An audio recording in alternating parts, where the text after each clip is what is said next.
Welcome to John Hardin High School. We are here for the John Hardin Bulldogs taking on the Elizabethtown Panthers, a little crosstown rivalry. And this is Paul Gray here with you tonight. My good friend Jeff Knoll will be with me on the call. And we've got a 1-1 John Hardin Bulldogs squad under Coach Doug Preston. They've got a victory over LaRue County and a very tight and heartbreaking loss to Bardstown a week ago. With 4 turnovers. They ended up losing by a touchdown and turned it over 4 times. The visitors, the Elizabethtown Panthers, are 1-1 as well under Coach Ross Brown, and they've got a win over North Bullitt 21-7 in week 1, and then last week 16-3 loss to Meade County. And you know, this is a state runner-up team in the 3A football from last year. They lost in the state championship game, their only loss of the season last year in that 12-1 season. It was 35-14 loss to Ashland Paul Blazer, and sometimes you really enjoy those up seasons. They had a couple of great seasons, but then kind of hard to sustain that. And Jeff, what do we expect to see tonight? Well, it's the same uniforms, but it's a different team, and they lost about 99% of their offense last year. But, you know, one of their bright spots and their rising stars is Ryder Gregory. And, you know, Paul, you and I have talked about him for a few years now. He's a junior and just an incredible athlete. He's fun to watch. He's explosive. He's just one of those guys out there. He's Mr. Hustle. He's always on it. He's around the ball. He's got a good nose for the ball. He's just a great athlete. So he really is their shining star. Didn't get a whole lot of snaps last year. You know, he was behind a great quarterback in Gaines. So looking forward to seeing what he can do this evening and whatever else E-Town can do.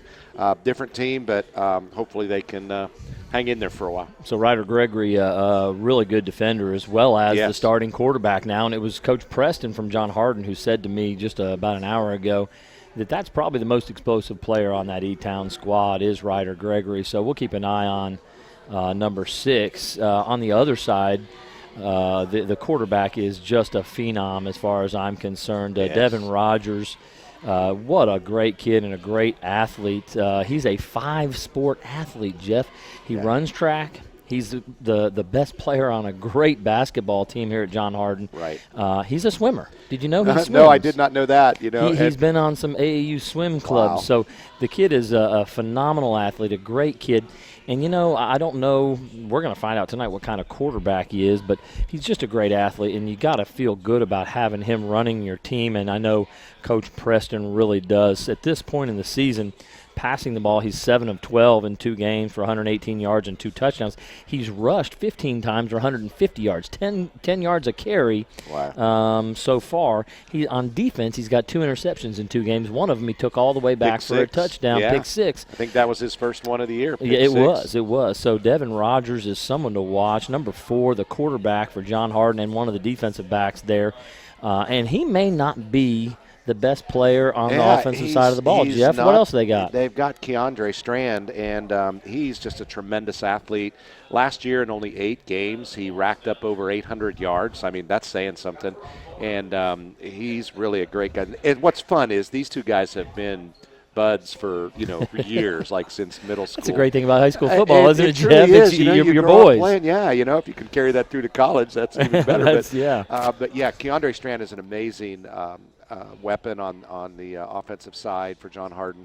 So those are definitely, what we would expect to see based on what the stats are from the first 2 games and just who they are, that they're the leaders of the team, and you're going to see them carry the rest. But, again, as we have a different team in E-Town than we did last year and the last couple of years, so too it is a different team with John Hardin than what we've seen in a couple of years before. Well, they've improved a lot. They really have. Yes, they have just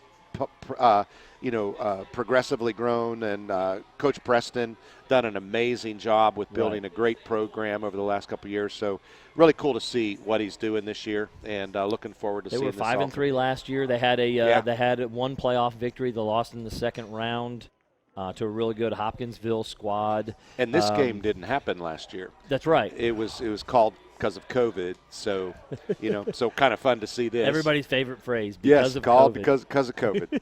COVID. That's right. So Jeff was talking about running back Keandre Strand. That'll be number 28. The first 2 games this year, Jeff mentioned his stats from last year: over 800 yards and 8 starts. 39 carries, 536 yards, and 4 touchdowns this year already. That's 268 yards a game. He is a dominant force.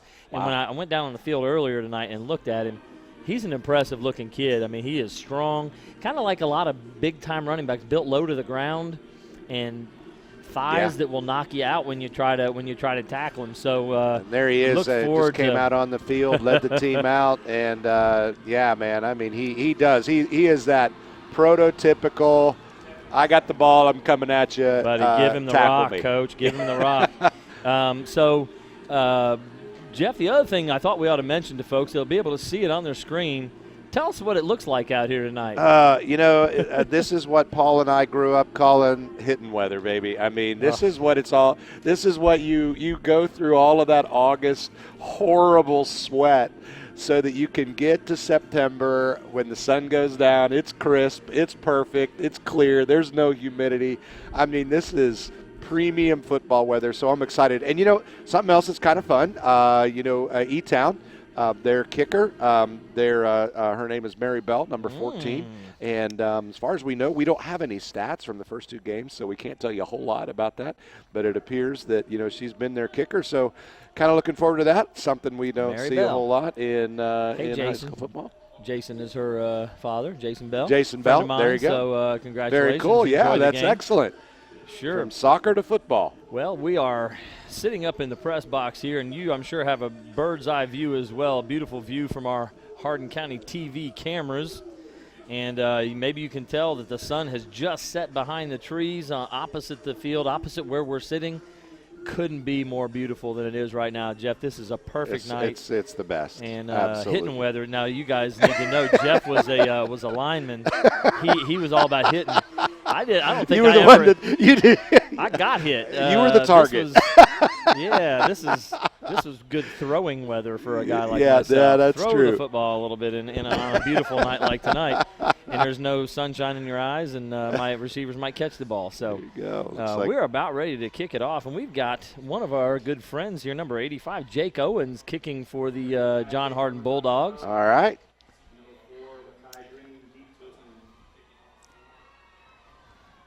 Jake will line it up.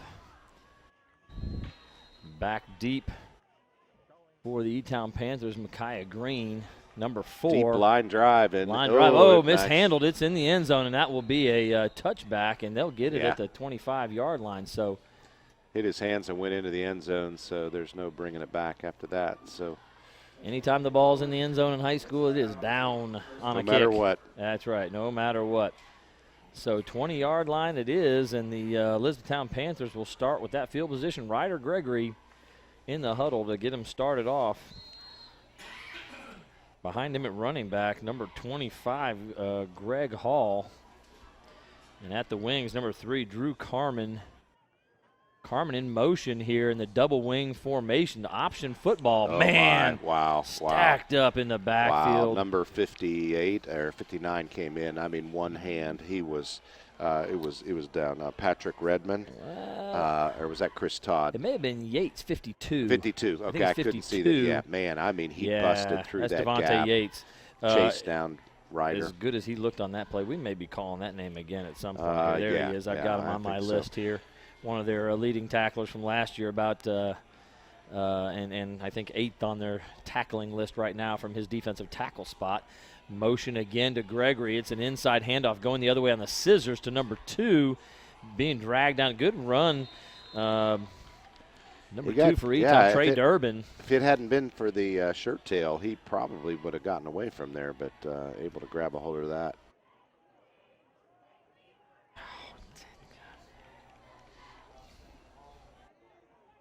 It's going to be about third down and 14 after about a 2-yard gain there.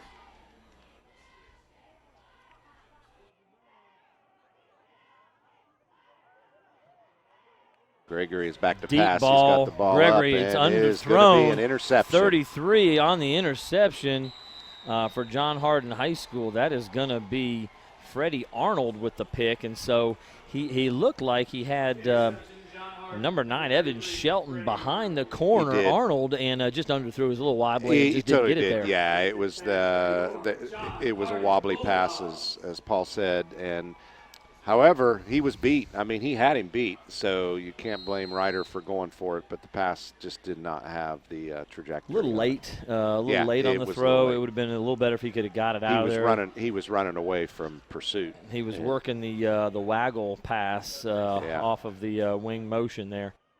We've got our deep motion here. Give ahead, number 6. Rumbling ahead for about 3 yards. Taj Douglas. That's going to be Taj Douglas. That was all him, too, man. I mean, he just came off tackle and earned about 3 or 4, I think. We're going to give him 3. It'll be 2nd down and 7 for the Bulldogs from the 39-yard line of the Panthers. 10-12 to go here in the first quarter. An early interception by Arnold has Mills them set up well. Wide out right. Other than that, everybody's on the line. Or it's a wing T formation to the left, giving ahead, straight ahead to fullback. Oh, very good. Number 5, Trey Brown, takes that right up the middle for about 8 yards. He is. Did he get it? Right at the line. Let's see. They're gonna call it 3rd down. They moved back to a 7-yard gain. Did. All right. So Brown picks up 7, and they're just inches short of the 1st down yard marker there. Here we go. So this is going to be a running team. They've only thrown 12 balls in 2 games so far. Again, in the wing T. Both teams run that wing T formation. Again, deep motion. Going to give straight ahead again to the fullback. This time it's Carson with the football. And he easily gets 1st down, so they'll be down to about the 20. Looks like they're going to be about the 27-yard line. So about a 4-yard gain, wasn't it? Yeah. Andrew he got Carson, what he needed, 4 yards. plus about 3, so they were only about a yard short. So left hash, it'll be 1st and 10 for the Bulldogs on the E-Town 27.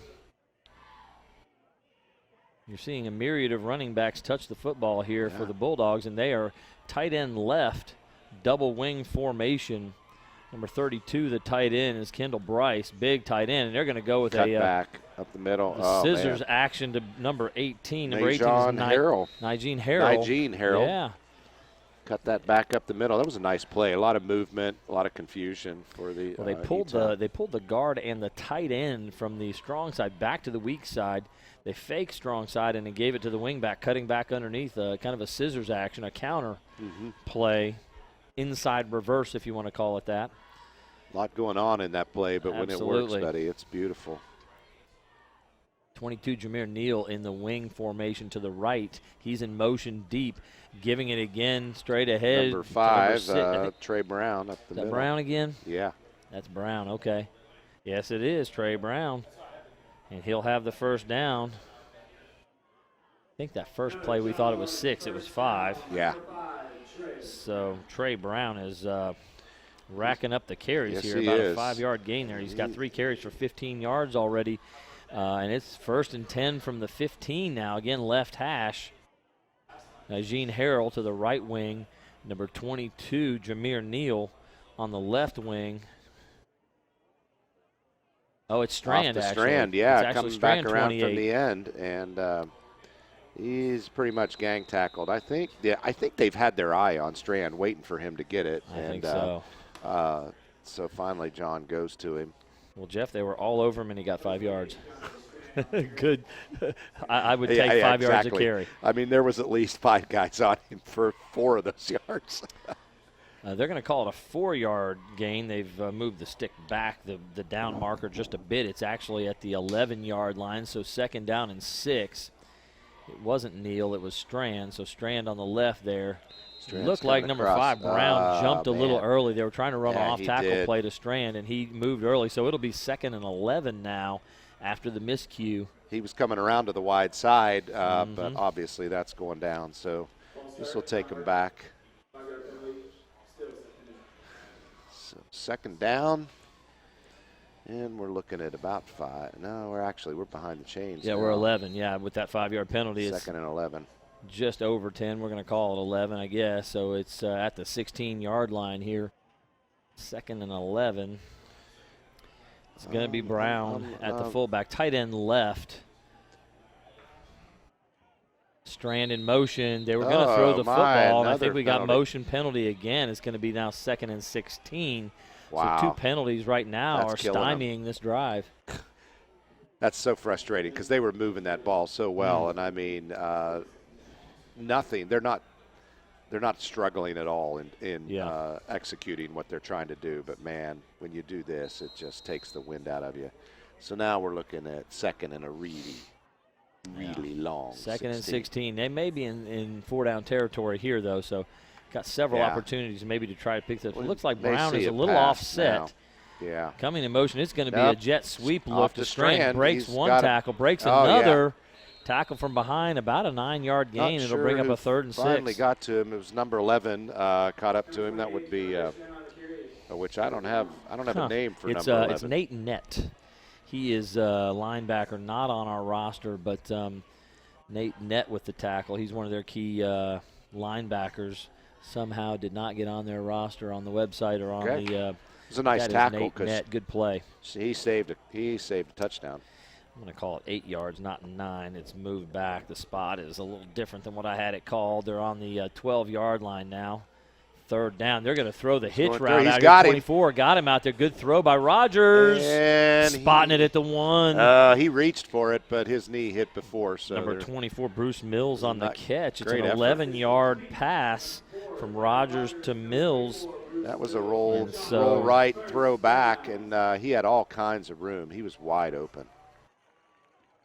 The defender was off about 3 yards from him, so he had plenty of room. But just ran a hitch route, Jeff, and when you're playing a soft corner and you run that hitch, it's easy. Now they're going to be up tight in tight coverage, but you got to think Strand or Brown straight ahead here is the play. It's going to be quarterback sneak with Rogers. And second effort. Yeah, he reaches over on that. They haven't signaled. Now they signal. There it is. All right. Touchdown Bulldogs. John Hardin Bulldogs. Devin Rogers with the 1-yard touchdown run. So it was big number 59 for the Panthers, Chad Dukes, who was one of their big tacklers last year, one of the few returners on that squad from last year. That hit him first. Who had a hold of his ankle trying to keep him out. But good second effort by Rogers there to get it in the end zone. And Big 76 reporting back in for John Hardin. I think they're going to go for 2. They're not going to kick this thing. Jake Owens is there. They're not. Or is he? Yeah, there they are. Okay, oh, Jake is out there. Okay. Absolutely. All right. 76, Kobe Mitchell checking back into the game there. And it'll right, be Jake Owens to try to add the point after.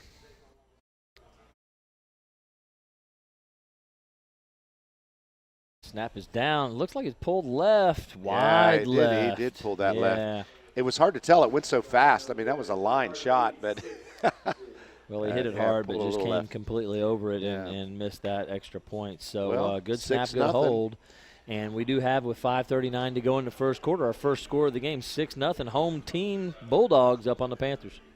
Can't say there was anything unexpected there, but hey, we just want to take a moment to remind you that this is a Hardin County Educational and Community Television student production by HCEC-TV, the division of Hardin County Schools. Live Channel 1 programming is sponsored in part by Brandenburg Telecom, providing service for all of your telecommunication needs.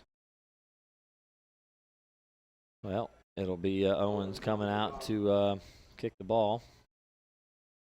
And they'll kick from the right hash. Yeah. Again, back deep for the Panthers is number 4, Micaiah Green.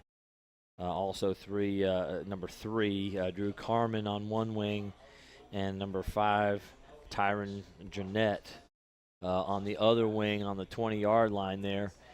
I'm going to pick up one if it's down the hash mark. And it's away. It's a deep kick. Good it's going to be over the head and landing on the 1. It'll bounce into the end zone. So Green let it go. Boy, that was a little dangerous, but into the end zone. They'll get it at the 20 again. Great kick by Jake Owen. Again, he misses that extra point, but boy, he put that to the end zone. It's a beautiful kick. I mean, if he'd have done that for the extra point, that would have been beautiful. So, absolutely. So Gregory let that, or Green, I'm sorry, Micaiah Green let that go in. You're right. I mean, if it would have taken the opposite bounce and come back at him, that would have been dangerous. Yeah. But he was hoping that it would take that bounce, and it did. So here we go, Gregory under center. Double wing formation, tight end left, wide receiver left, motion across by Durbin. It's the jet sweep to the left.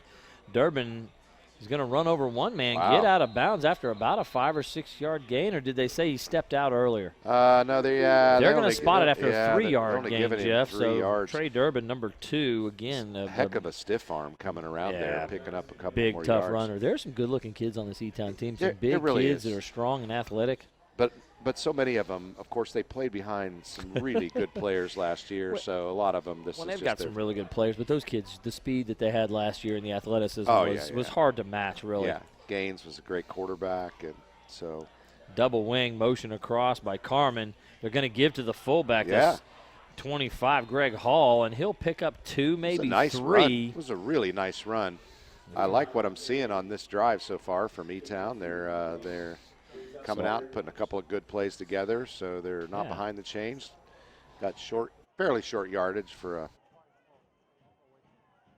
So Hall maybe with a 3 yard gain, a third and a long 4. Maybe the ball is on the 26 yard line on the right hash, so it's got to be 4 yards. They got it at the 20, so we've got a 3rd and 4 situation here, and they're going to go spread shotgun.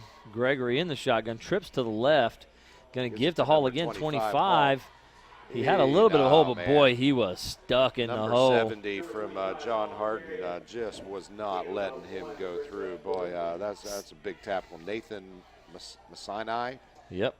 53, Solomon Bennett stuck him after. Massinai had his legs, and 53, Solomon Bennett just annihilated him. Yeah, it was a great tackle. He had some momentum, but looked like maybe E-Town was putting something together there. But so Hall for a yard gain, but they're 4 yards short here, or 3.5 maybe, and they'll have to punt it away. Number 10 to punt. Boy, it took too long to get that out. Close. That was nearly blocked. Kind of off to the right side. A good E-Town bounce will get it over the 50, and John Harden Bulldogs will take over at their own 46-yard line on the left hash. We also want to again remind you of our sponsors, Physical Therapy and Associates, more personal attention for more effective results, with locations in Elizabethtown, Hodgenville, Radcliffe, South Louisville, online at physicaltherapyky.com. And Blue Ribbon Renovations is a new and locally owned Mark Harris company that is offering 0 interest and no payments for 12 months on windows, doors, fences, roofs, decks, siding, and much more. To explore your option or schedule your appointment, call Michelle at 270-763-3186. So John Harden taking back over now in a double tight end wishbone look. It's a 4-4 defensive look with a cover 3 for the Panthers. And they're going to run a little cross-buck action. Strand off the right side. It looked almost tackled by Durbin. He got 3 yards on the carry. I wouldn't call that a broken play, but it did look a bit confused. But Strand came out of it all right and pulled out some nice little yardage there. Somebody may have gone the wrong direction, but it was a cross-buck action with the fullback going one direction and the other 2 backs going the other direction. So you had a lead blocker, but you had a little misdirection on that as well. But it got a little confusing there in the backfield. It looks like they weren't ready to execute that very well. They got it to the right guy, though. So looks like the Bulldogs want to lean on the Panthers a little bit here. Again, they've got 8 men in the box to do the Panthers, but this is just a straight blast play, guts play to the right. Up the middle. 3-yard gain for Strand on that. I'm calling it guts or lead. You've got 2 lead blockers leading the third back into the hole, and they're pushing the pile, so a gain of 3 more yards, but that's going to bring up a third down in about 4. So far, nothing unexpected in terms of the way we thought maybe this game would be going. John Harden, pretty effective at running the ball so far tonight, and 1 completed pass on 1 attempt. So it is 6-0, 2:48 to go here in the first quarter. 3rd and a long 3. Ooh. Oh, man. Rogers has somebody all over him in the backfield. He almost got free, but he's going to lose 3 yards there. Number 17 for the Panthers. That's Braylon Cleveland coming up with the tackle there. So losing 3 was bad, but he almost lost 10. Yeah, they were trying to run a little bootleg action there off of the guts or lead fake, and that did not work a bit. So minus 3-yard gain for Devin Rogers. He is someone who's been averaging 10 yards a carry. Right now he's got 2 carries for -2. And so Rogers not off to the stellar start that he's had in some of the previous outings. And props to E-Town defense. They saw that coming and hung in there. And didn't the Bulldogs are in punt formation now, and Is that Gregory back deep, Jeff? Number 6. I'm having trouble seeing the number on the jersey. Yeah, it is number 6. Ooh, high snap over Owens' head. Oh, no. And it's an issue. He's going to kick it away. Oh, my. Nicely done by Owens. I can't believe they're he going to did gain that. a few yards out of that. He lost 30. And wow. now Gregory's going to pick it up. And he's very heads-up play. He just picked it up punter. and ran. Wow, that's heads-up gutsy, play baby. by Ryder Gregory. Right there, that's the Ryder Gregory that I came to enjoy when we first started watching him.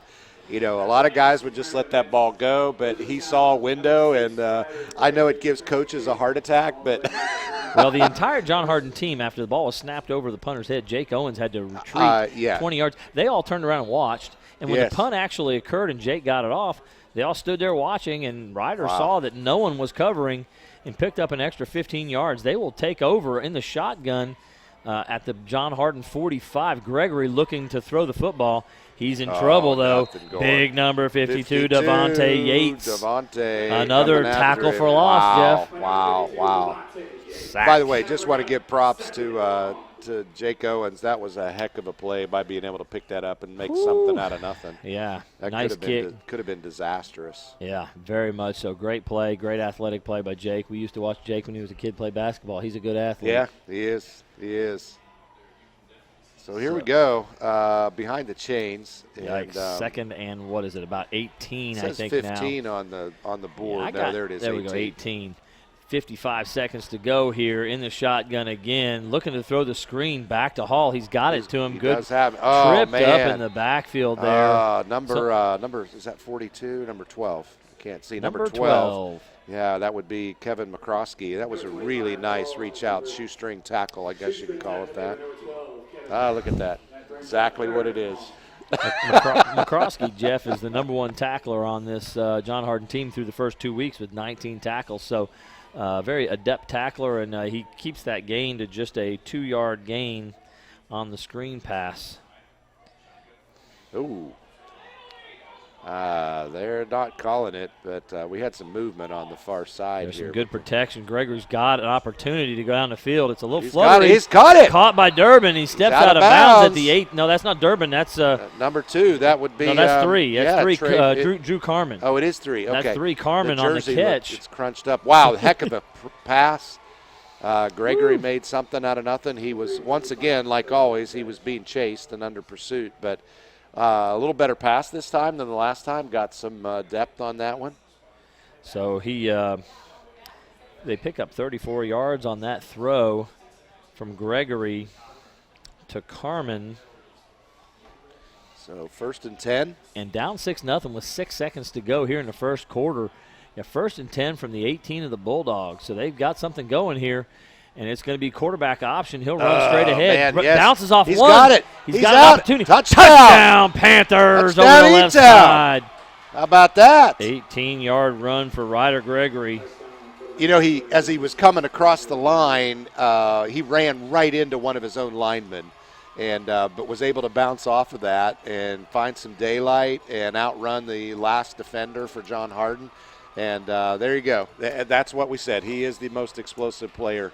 So that's a little read option right there, and he decided to pull it and not give to the back, and he cuts up inside. And here's Mary Bell on to attempt the point after. So Mary Bell to this point has 3 extra points and 1 field goal on the season. So we'll see how this goes. Very important to have good timing. Is Ryder Gregory to hold. Ball is down. High snap. It's up and doesn't quite get there. It looked like Mary hit the bottom of the ball, and somebody may have put a hit on Mary Bell, but it's going to be 6-6 as that one's just a little short. And that is the last play of the quarter, Jeff. Brings the it game down. is tied 6-all. Exciting game so far. Some good football. Glad to see that. I thought, was that ball tipped a little bit? I don't think so. I think she just hit the bottom of the ball, and that's why all that rotation was occurring on it. And it went so high. You've got to hit it in the right spot, and that was just a little low on the ball. And I saw that a couple times in her warming up, but most of them she was hitting beautifully. But here we are, 6-all. At the end of the first quarter, getting ready to start the second quarter. So here we go. We want to thank West Point Bank, which has 5 offices located in Elizabethtown, Radcliffe, Upton, Glendale, and West Point, or find us online at westpointbank.com. Let us help make life simpler. West Point Bank, hometown banking made simple. Tune in weekly for all local HCEC-TV programs airing on Brandenburg Telecom and Comcast Cable's Channel 2 and Spectrum Channel 184. All HCEC-TV programs on the HCEC-TV YouTube channel. Subscribe to the channel today to get your local community sports and events. Special thanks to our HCEC-TV crew. We'd also like to thank NFHS, the National Federation of High School Sports, and its support in providing live streaming service. Contact NFHS.com to subscribe today. And so the Panthers will kick off.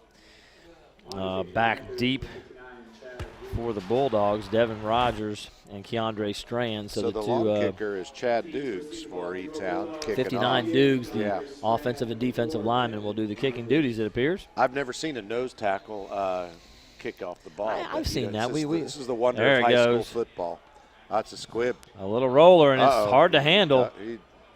And it drilled at the 33-yard line. That was 24 Bruce Mills, who caught the touchdown pass earlier. So or caught the pass down by the goal line earlier. And this is one of those areas in, if you don't have a deep kicker in high school football, you really give up a lot in terms of field position. And, just one of those issues. If you don't have that, though, what you do is you kick that squibber. And if you notice there, they really had a hard time fielding that kick. They totally did. Mills kicked that around a little bit before he was able to get on that. It certainly increases your chances for a fumble. Absolutely. Here we go, Devin Rogers under. So double wing, but set to the way to the left is Brown, and it's going to be a jet sweep off to Strand. Strand is, nice dragging run. number 25, Greg Hall, for about a 7 or 8 yard gain. Yeah, he looks like he's about 1.5 yards short of first down, so beautiful. Beautiful run. Keandre Strand is a heck of an athlete. So we're going to go with an 8-yard gain. The ball is sitting now at the 41-yard line on the Bulldogs side of the 50-yard line. 11:28 to go here in the second quarter. Now 6-6. Double tight end look now. Double wing look. Strand in motion. They're going to give to Brown, the fullback. Fullback trap straight ahead. He's got a head of steam. Oh man, you got a big man like that rolling downhill. That's hard to bring down. 15 yards and a first down for Trey Brown, and we ought to call him first down Trey Brown. First down Trey Brown. I'm liking it. I think that's shirt worthy right there. I bet he would rather it be touchdown Trey Brown. But touchdown. We're going to start with first down. We'll see how it goes the rest of the ball game. The Panthers are going to stick with their 4-4 look. They've got 8 men in the box here against this double wing formation. Deep motion there, and they're going to give to Strand off the right side. And tackled by number 26 for the Panthers. That's Aiden Smith. And Strand for about 4 yards. Yeah, that's right. It's about 4 yards for Strand. 40. And 6 carries so far for Strand, and they've E-Town's kept him in check for the most part. 2 8-yard gains and then several 4 and 3 yard gains. So that time I gave him 4. It looks more like 5, Jeff. I may have been a little stingy. No, I was going with you on that one, but they moved it back. So again, double wing tight end to the right. That's Kendall Bryce at the tight end. They're going to give on the fullback trap again to 5. Brown, nothing doing. 5, he was brought down. Number 61, Brock Catlett on the tackle, and so gain of 1 yard for Brown. 3rd down and 4 now. Big down for the Panthers here. They can get a stop and get the ball back here in the second quarter with 9:40 to go here. Give the Panthers an opportunity. We didn't see that coming, them having this kind of an opportunity. A couple big plays by Trey Durbin and yeah, absolutely. Drew Carmen have got the Panthers back in this, and, of course, Ryder Gregory with the explosive touchdown run. There you go. Give to Strand. Big run on the buck sweep there. Serious moves. A couple of just really amazing moves to keep opening that up. Yeah, that, and going back to E-Town on that, you get Gregory doing something like he did on that punt, and it builds a little bit of momentum and adrenaline for the team. So, but they've stolen it right back with some good run offense. Strand running the buck sweep that time, where you got both guards pulling to lead the play, one kicking out, one leading up in, and a beautiful play. 1st and 10 now. It's going to be the inside handoff on the counter scissors play. down to the 21-yard line. That's about a 6-yard, maybe a 7-yard gain on the play. A little bit short of the first down. We're still about 4 yards out. But Najee Harrell on the carry, number 18, bringing up about 2nd down and 4, so the 6-yard gain for Harrell. You're really utilizing a lot of different people in the run game right now. They really are. We've seen the gaudy statistics that Strand has here, but Brown and Harrell both sharing those running duties quite a bit tonight. Strand now, they're going to give it to Brown straight ahead again. He's got a lot of space. He's got all kinds of room. It's going to be touchdown. There's no way he would stop it. For Trey Brown. Touchdown, Trey Brown. How about that? There you go. He turned it from first down to touchdown, and once he broke through into that secondary, it was all done, all over right there. So 21-yard touchdown carry for Trey Brown. And the beautiful run. Nice. The Bulldogs are back on the there you go. And back on the board. We have we got a flyover. We have a paraglider with a right fan on his back, and, flying overhead tonight. I think there's a fan on the seat too, or else he wants us to be a fan of his. That's pretty hilarious. Trying to steal some attention, and I think he's a John Harden fan because the got a little red and black on the glide is red and black. So. The Bulldogs going for 2 here to try to get back to 14. Their fake and option run. Now the pitch to Strand. Wow, man. Nothing doing. Number 11, Nathan Nett, tackling that in the backfield. So they faked to Brown up inside, ran the lead option, and which I think they'd have been better off to just go ahead and give it to Brown on they that. might have. Actually, Rogers turning it up may have had an opportunity as well. But yeah. Well, there we go. They have been, the paraglider has been asked to leave. As long as he doesn't make maybe there's going to be a halftime landing on the field. You never know. He is so in with John 8:04 to go, second quarter, 12-6. John Harden in the lead again. Neither team able to convert either a kick or a 2-point conversion. So we have a 12-6 ball game here, and again it'll be Jake Owens. You know, in the first half, Jeff, sometimes I don't feel like it's a great idea to chase those points, to try to get those back, that maybe you just go ahead and kick that through and see what happens. If you get late in the game and you need those 2 points, that's kind of second-guessing and maybe a little ticky-tack to say that, because a lot of coaches would go for 2 after missing the first. But I don't know. I don't know that you need to chase points this early in the ball game, especially probably when you're the favorite. Especially, I mean, at this level, I don't know that it's that important. You just get what you can, and you keep kick that rolling extra with point, you're still up 7 points. You're up right? A touchdown there. You totally are.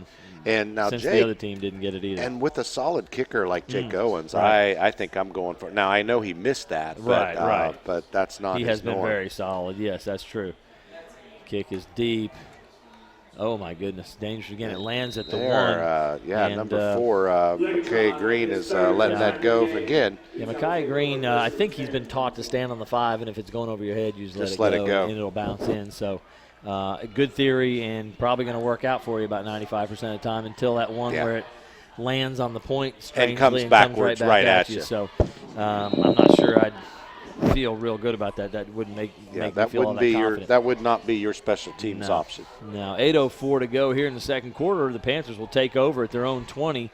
They've got wing right double wing formation. A lot of mirror images on these two teams. Fullback trap here. Number 25. That's Greg Hall carrying the football, and he's going to be stacked up maybe a yard. Yeah, I think he got a yard. We're going to give him a yard. At least a yard. I think maybe. Oh yeah, they're going to put him at the 21 there. So 1 yard for Greg Hall, and again, giving him a stingy that's the yard. same kind of play that the Bulldogs have been running for Trey Brown as far as the fullback trap, and just a big crowd, a big I think John Harden's interior D line's a little bit stiffer. Yates, big number 52, is in there in the middle, and that's making it really difficult to run that thing in there. In the shotgun, it's going to be a counter action to the back, and there's Hall with the ball. He's coming out around the side. He'll get a first down. Absolutely. 10-yard gain for Greg Hall. Hall looking pretty good there, doing a little bit of dancing afterwards, and a little excitement going on there.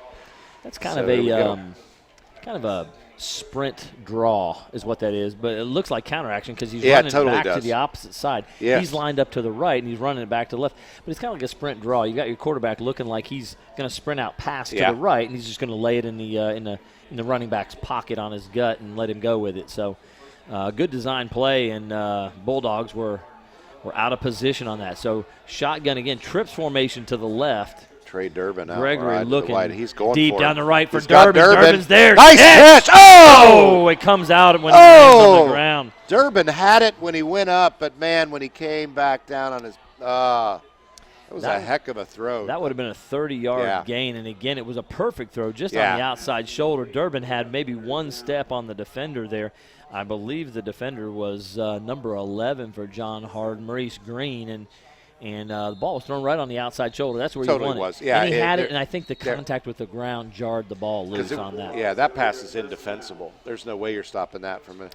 So Gregory got a lot of zip on that ball, man. So that was excellent. Timeout called with 6:37 here.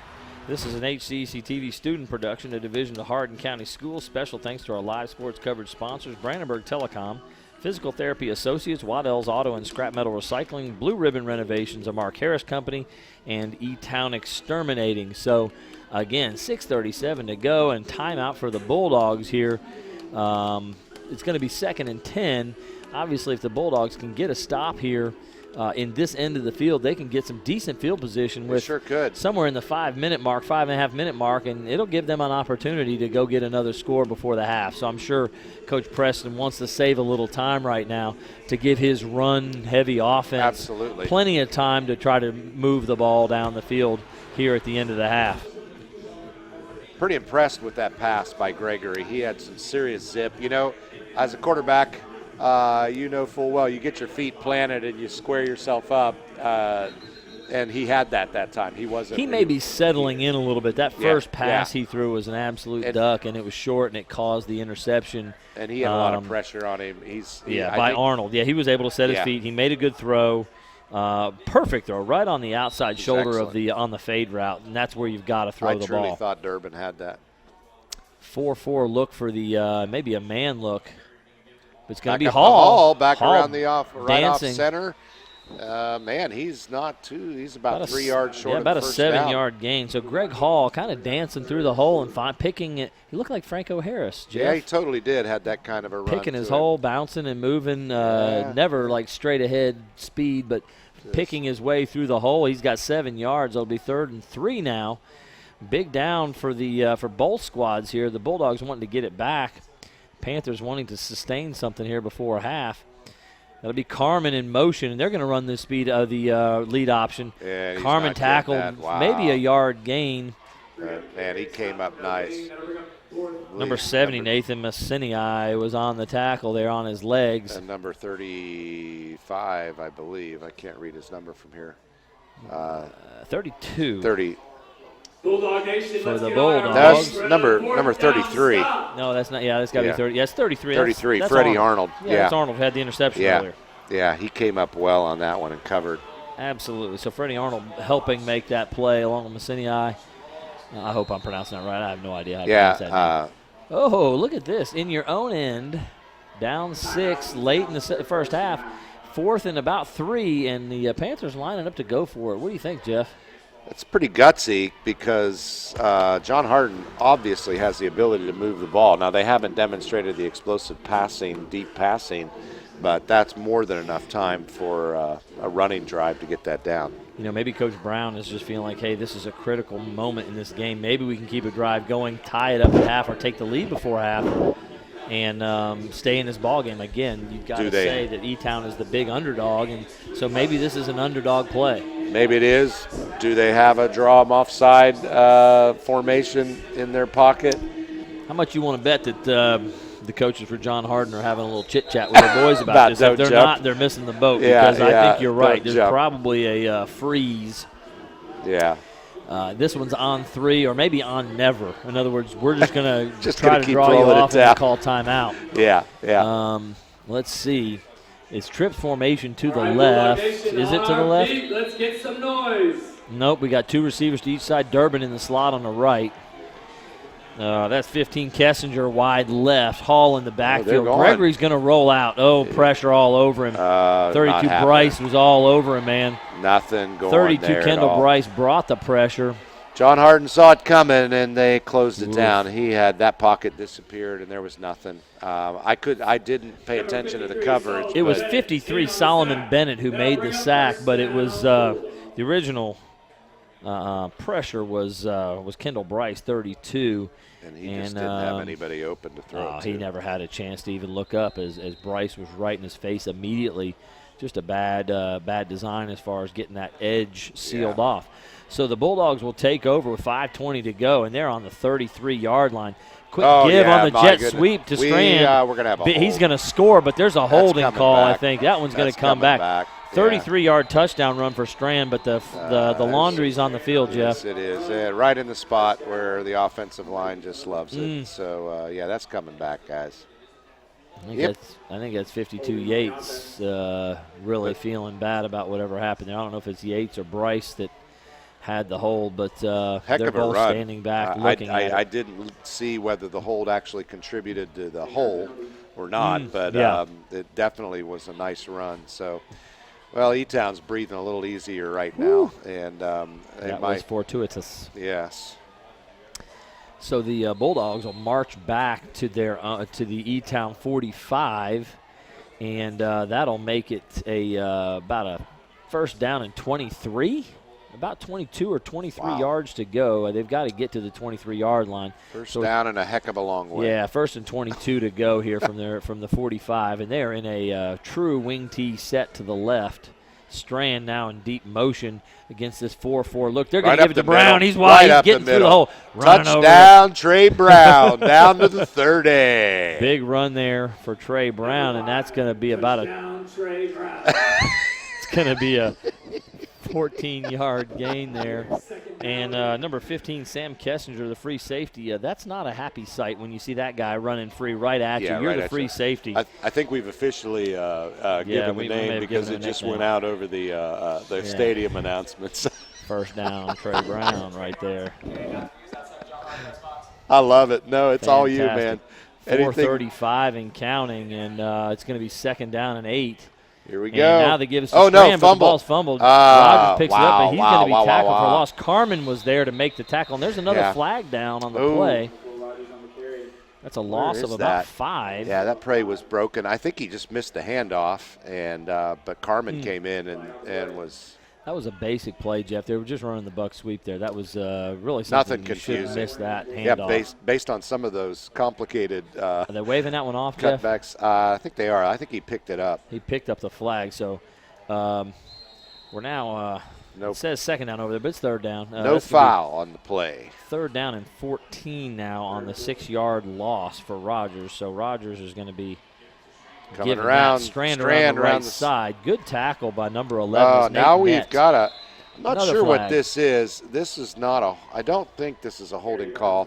Came from the side judge. It looked like it might have been – Well, 7, Nathan Messinii was tangled up with, I believe, Greg Hall over here on the side. I don't know if it's personal foul, if there's maybe – they're it was about an 8-yard personal foul.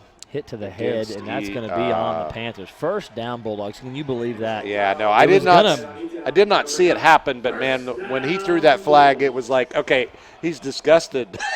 It was they're calling that helmet-to-helmet contact and a personal foul on that, and it was going to be a 4th and 8 at that point. And now that gives a first down and 10 inside the 20 from the 16-yard line of the Panthers. So a huge break and a huge mistake there. A huge break for the Bulldogs and big mistake for the Panthers. Going to Brown right up the middle. Yeah. Brown straight ahead on the fullback trap. They can't stop it. He's going to run over the free safety. Trey again. Brown and there it is. In there. Trey Brown at it again for 6. There you go, 16-yard folks. touchdown run for Trey Brown. Gotta love that. Boy, Trey Brown is having his way. We come into this with Keandre Strand being the star of this squad, but Trey Brown now has his last 3 carries are 21, 13, and 16 yards, and he had a 15-yarder just before that. So Trey Brown is really having his way with this E-Town defense in the interior of the defense. He is, and Strand obviously has all those big numbers so far this year and last year, but, man, when you got other weapons to pass it off to, that just makes Strand even more dangerous. Yeah, what are you going to do now, defenses, especially in John Harden's district? What are you going to do? Here comes as far as trying to stop these guys? Jake Owens for the extra point. Snap okay. It's down. It's That up. one is Great. good. Well kicked. Kick is Beautiful up. job. So That's- Owens will make it 19-6 with 3:45 to go Score is in the 18 to second 6. quarter. 19-6, John. We want to thank our sponsors tonight, Waddell's Auto and Scrap Metal Recycling, a family-owned business with competitive prices, pickup service, and a friendly staff available for your recycling needs. Located in Elizabethtown on 31W, just south of exit 91 on Interstate 65. Call 270-982-7206 to talk to someone about scrapping metal and recycling. E-Town Exterminating. E-Town Exterminating is a locally owned, family-run pest control company. Has serving Hardin, Meade, Grayson, and Nelson counties and the surrounding areas of Kentucky since 1976. Whatever your pest control issues are, termites, spiders, crickets, general pests, even moles, their team has the knowledge, skill, and training and safely, effectively eliminate the problem. Number 4. So Makai Green back deep for the Panthers here. It's 19-6 with 3:45 to go in the half, and that really turned on the Panthers there as they went for a 4th down conversion, did not get it. They also had a helmet-to-helmet personal foul call. 2 big errors that have led to this game kind of being broken open a little bit. Owens to kick off. Green now standing at the goal line, and the ball is over his head deep into the end zone this time. Looked like he was thinking about catching it, but man, Owens, You know, I Owens think has a solid foot. he does. When you're down 2 scores, I think maybe they were looking to make something happen, maybe set up a return there. But Yeah, you know, going back to the 4th down, I get it that they lost some yardage on that, but in the end, because of the penalty that John Harden had after that, it ended up not being as bad. But man, once you get that personal foul, that just changes everything. And because of what they were looking at, 4th and 10 at that point. 4th and 8 at least, yeah. It was favoring E-Town for sure. So double wing, tight end right, Durbin across in motion is going to be a give. Hall up the straight middle ahead. on a They're starting to hesitation. Yeah, there you starting to go, have some man. success in there, Jeff, and that's about They a really 9-yard are. gain. Did he get the first down? I don't know, but the ball's loose. But I think the officials are saying it was down. Let's see where they spotted, Jeff. It's really They're close to the standing first right down. on the 50 they are or 30. I right mean. on the 30 there, and they're calling for a first down. Yes, they are. Yes, they They are. sure 10-yard did. gain for Hall. First down. So starting to Elizabethtown. have some success in the interior run. Hall's had carries of 10, 7, and 10 his last 3, and so they're starting to generate a little bit of inside run there, which is surprising against Yates, Messinii, and Bryce. 3 big guys inside for the Bulldogs. Again, read option fake. Gregory up the middle. Oh. And that's Yates, big Devontae Yates. And swallowed I mean, that him. was a perfectly legal tackle, Yeah. but he just completely got him. It was around the neck, around the shoulder, and just stopped him dead. And the, So feet 5-yard came out. gain for Gregory on that one, Jeff. Yeah, and he's that such a read good option athlete. is a good one, yeah. It truly is. You know, it made something out of nothing and opened up a little bit. And those are always great in terms of keeping the defense on their feet absolutely. and knowing that you can never forget about him. Yeah. Well, they're trying to stretch the defense by having that running back go sideways there. Right, and right. If the defense widens, he pulls the ball, and there's a natural seam. So there's motion. It's going to be the inside handoff on the counter on the scissors play. Nothing doing Not there. getting on anything on that one. That Number was 17 17. for E-Town. That's Braylon Cleveland. His brother, cousin, Corey Cleveland, played here at John Hardin really? a number of years back. Okay. So That's one of the times we've called his number tonight. he, we haven't really he seen has him. had a tackle or 2 on defense. On but yeah, defense, on but offense, yeah, it's the he first is. time they've given him the football. So it'll be 3rd down and 5 now. Cleveland with no gain on that. And big 3rd down. I think E-Town, as much as anything, doesn't want to turn the ball back over to the John Hardin offense here with a minute and a half to go. There's a flag down. That is illegal substitution. Wow, 3rd and 5 or 4 is very manageable. But, if they have to move that back Coach to 3rd Brown and 9. is not happy with that. And Timeout, Panthers. So I think they're going to pick up the flag and wave it off because of the timeout. Okay. Maybe. We have Okay. a lot of John Hardin alumni Yeah, in the that's what's building. going to happen We here. need Okay. all the alumni to So- stand, show your crowd. Once a Bulldog, always a Bulldog. Let's give a This is round a of Hardin applause. County Education Go Community Television Bulldogs. student production. HCEC-TV is a division of Hardin County Schools. Live Channel 1 programming sponsored in part by Brandenburg Telecom, providing service for all your telecommunications needs. E-Town Exterminating is a locally owned, family-run pest control company and has been serving Hardin, Meade, Grayson, and Nelson counties and the surrounding areas of Kentucky since 1976. Whatever your pest control issues are, termites, spiders, crickets, general pests, even moles.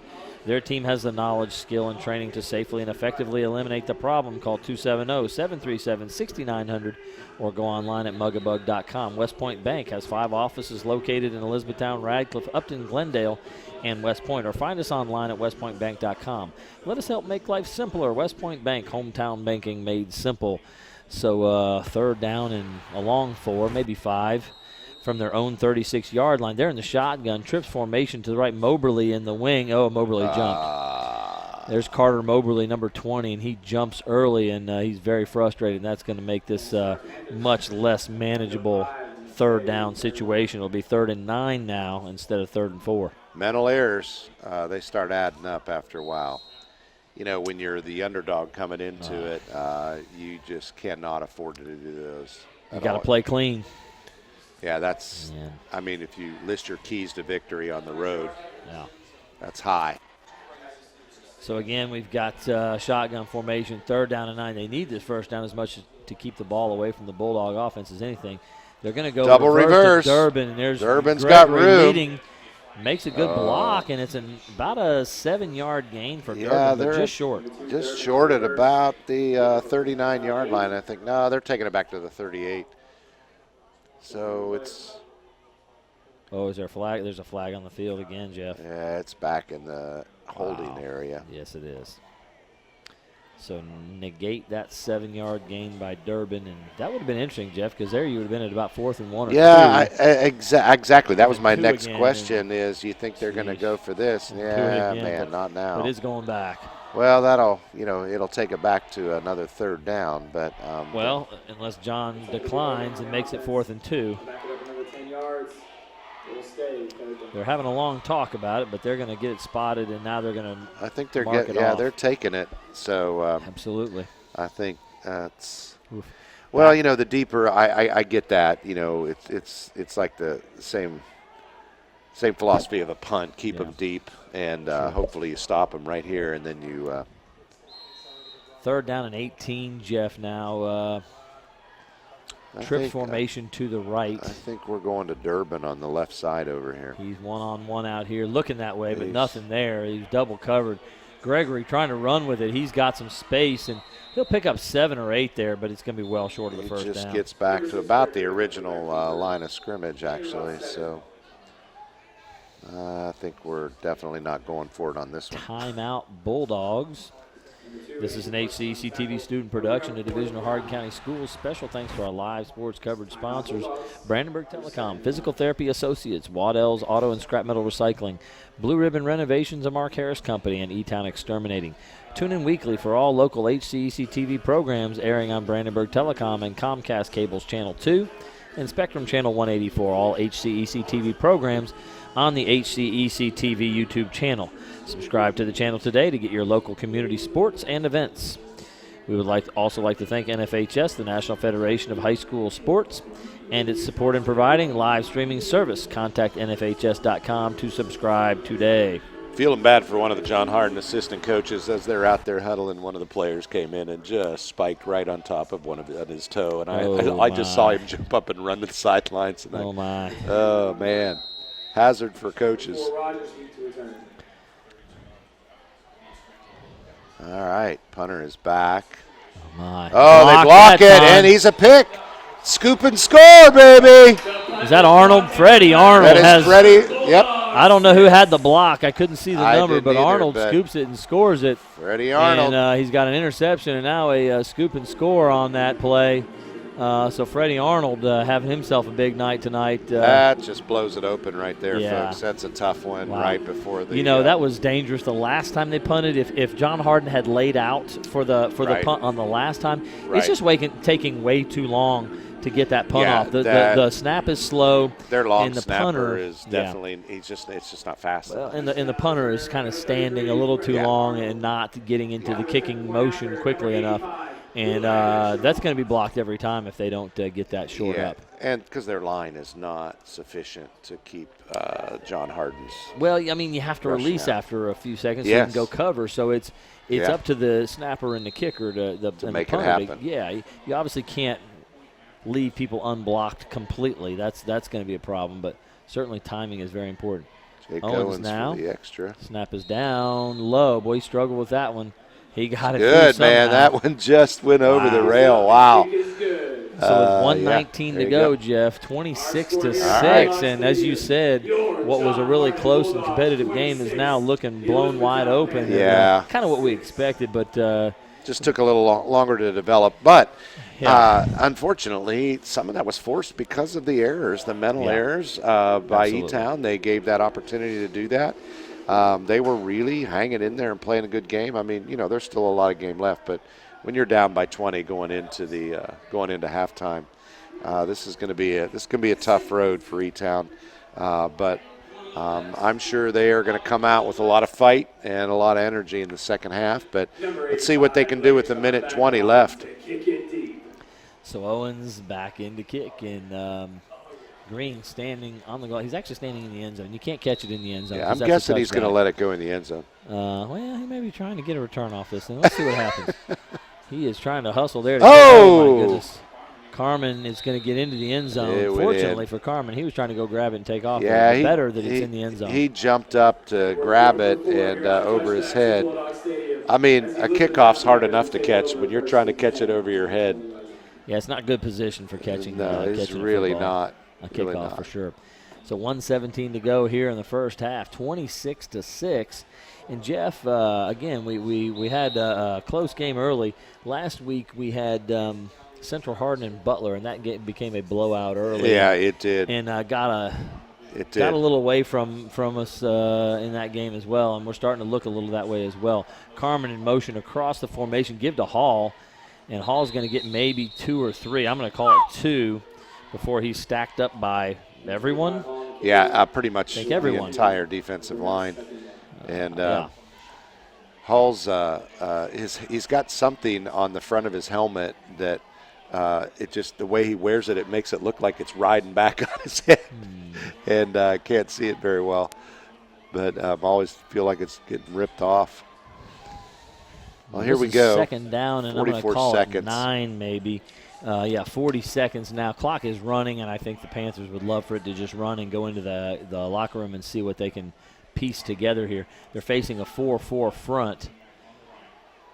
Motion across. It's the read option Gregory. again. Gregory is Oh, absolutely my. stuck after a yard gain. That was our big man in the middle, number 32. Yeah, that's Kendall Bryce, who plays came tight up. end on offense. And Bryce just laid a lick on Ryder Gregory.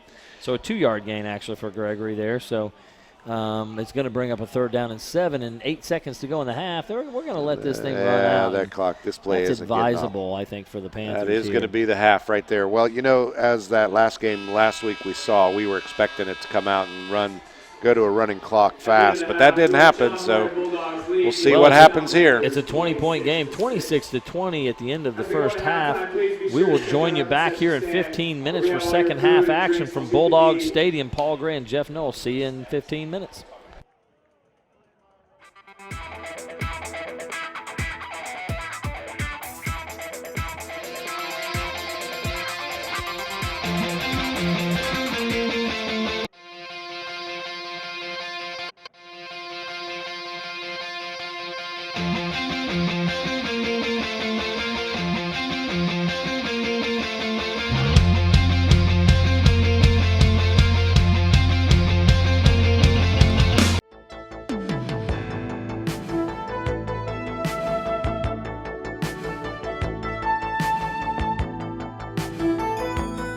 Hello, high school sports fans. I'm Gina Ryan, Director of Hardin County Educational and Community Television, and we're going to give you another great interview with one of our outstanding sponsors for our live sports coverage. E-Town Exterminating is in the house. Sean Rich is here with us today, and Sean, since we're distanced beyond 6 feet, we're going to remove our masks. Okay. We like to model our good social distancing, but we like people to be able to hear us as well. Right. Sean, practically from the very beginning, E-Town Exterminating has been a sponsor of HCEC-TV's live sports coverage with Brandenburg Telecom. For those at home that may not know, tell us a little bit about E-Town Exterminating. How did it start? Well, we're a family-ran business, exterminating company. We were founded in 1976 by my parents, Roy and Brenda Rich. and we've been around since then. I'm the second generation that's taken over, and we provide exterminating pest control termite services throughout Hardin County and all the surrounding counties around here. Yeah. What prompted your dad and mom to do that? What inspired them to start a business? Well, years ago, my dad was part of the government, state government, and he was over he was the director of pesticides on the regulation side, and saw an opportunity and wanted to go into the exterminating business. Sean, I know that you lost your father earlier this past year. Tell us a little bit about your dad and what made him so special. Dad and I had a very unique relationship as a father, son, and as business partner. And we spent a lot of time together. And so I was very fortunate to be able to spend a lot of time with him and to learn the business through his eyes. And also, he pushed me a lot and as a business person. But I was very fortunate to get those life experiences through him. I was going to say that closeness, riding in the truck together. Well, I started working with him when I was in kindergarten. I would help spray houses and from there, and we've been together ever since. Ever since, yeah, that is just absolutely awesome. And he's left a rich legacy, and Yes. just like your last name, it's a rich legacy for that. The community businesses that we have, what really makes them unique is that you serve those that are your neighbors, and you want to give that type of service. What's that commitment like with your business? Majority of our customers have been with us for a long time, and they're not only our customers, but we consider them family. And so we want to go above and beyond for our family and customers. Tell me a little bit about how your services have evolved through the years. Well, when we first went into business, it was mainly just doing like termite and pest control. But over the last few years, we're doing a lot of bed bug control now. Those bed bugs have come back. We do a lot of services for that. We take care of moles in yards, mosquitoes. So we've evolved that way. That's amazing. Now, you've also really expanded your coverage area. So you started in Elizabethtown, and where are you available now? We're in about 8 different counties. We go as far as north of Shepherdsville. We go south. We go down in Hart County. We go over in Grayson, Breck County, LaRue, Greene County, over by Campbellsville. So we cover a lot of counties. When your dad first opened the business, how many employees other than him and his wife?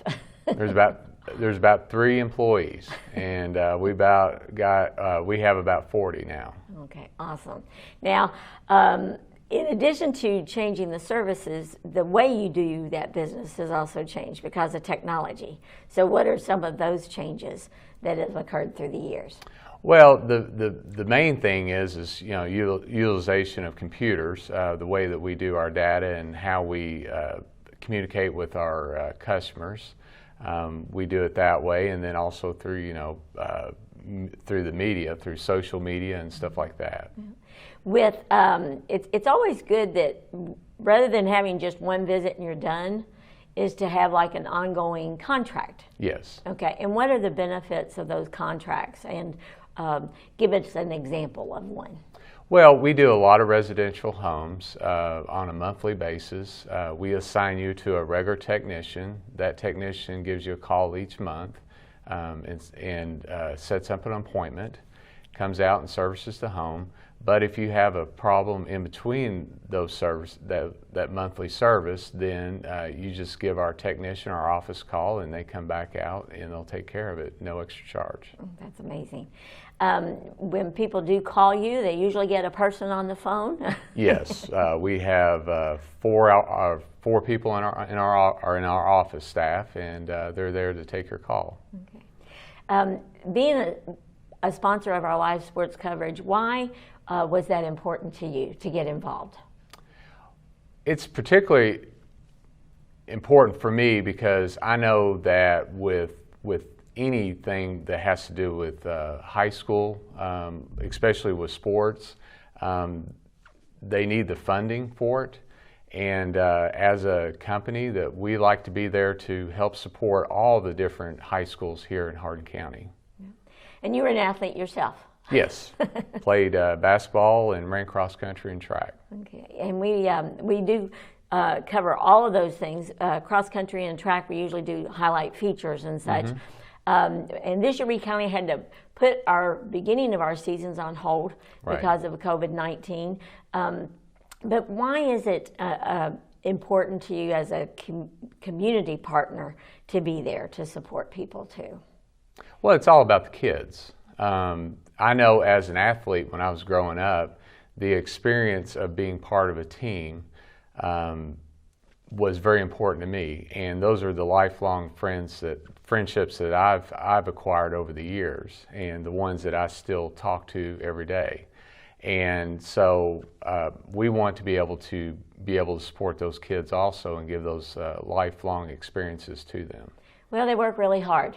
They do. They work extremely hard, and to not only put a great product out there, but it's also a way for those athletes, by bringing them live sports coverage, that and we also stream that too, that they can be seen by a broader audience, and that really helps out a great deal. Would you agree in that? Yes, I would. To be able to get that exposure and show the community and show the pride that the hard work that these athletes give, and be able to do it on TV, it's unbelievable how you all are able to give that to them. We have many individuals in our community that they watch all of them religiously. Especially if I had a young lady to call, and she was saying that she wanted to make sure that she could watch all of her grandson's football games. Anytime we covered them, she wanted to make sure that she could tune in then. Now, how can individuals get in touch with your business? Well, they can call us on our phone at 270-737-6900, or they can get online and get in touch with us through our website, and that's www.mugabug.com. I was going to say, that has that been your slogan from the very beginning? The mugabug.com? Yes, that's something my mother came up with, Mugabug. That's part of our logo right here, and it's MUGGABUG. I was going to say, it's really catchy, and that's one thing everybody can remember really easily. Yes. Yeah. Well, Sean, thank you again for coming in, and also for being one of our longtime sponsors on our live sports coverage. Just know that without your support, we could not do what we do. So we really appreciate your commitment to our local athletes, HCEC-TV and Brandenburg Telecom's live sports coverage, and to the community that you live in and serve in. Thank you for coming in. Thank you for this opportunity.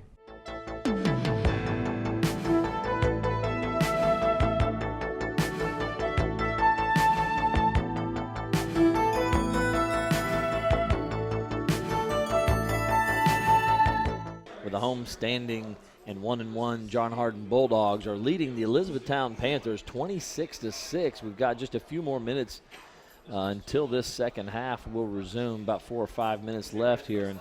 And Jeff, if you're in the locker room of the Elizabethtown Panthers, what's the message you think that's going on there Coach Ross Brown's got for his squad? I'm taking them back to the the last part of the first quarter, first part of the second quarter, and say, guys, we proved some stuff. We proved we can play, and we can move the ball. We just have to stop killing ourselves with penalties. We cannot, that has to stop completely. If they have any hope of just getting some points on the board and coming back, it's just got to start with no penalties, being clean, sticking to what they're doing well.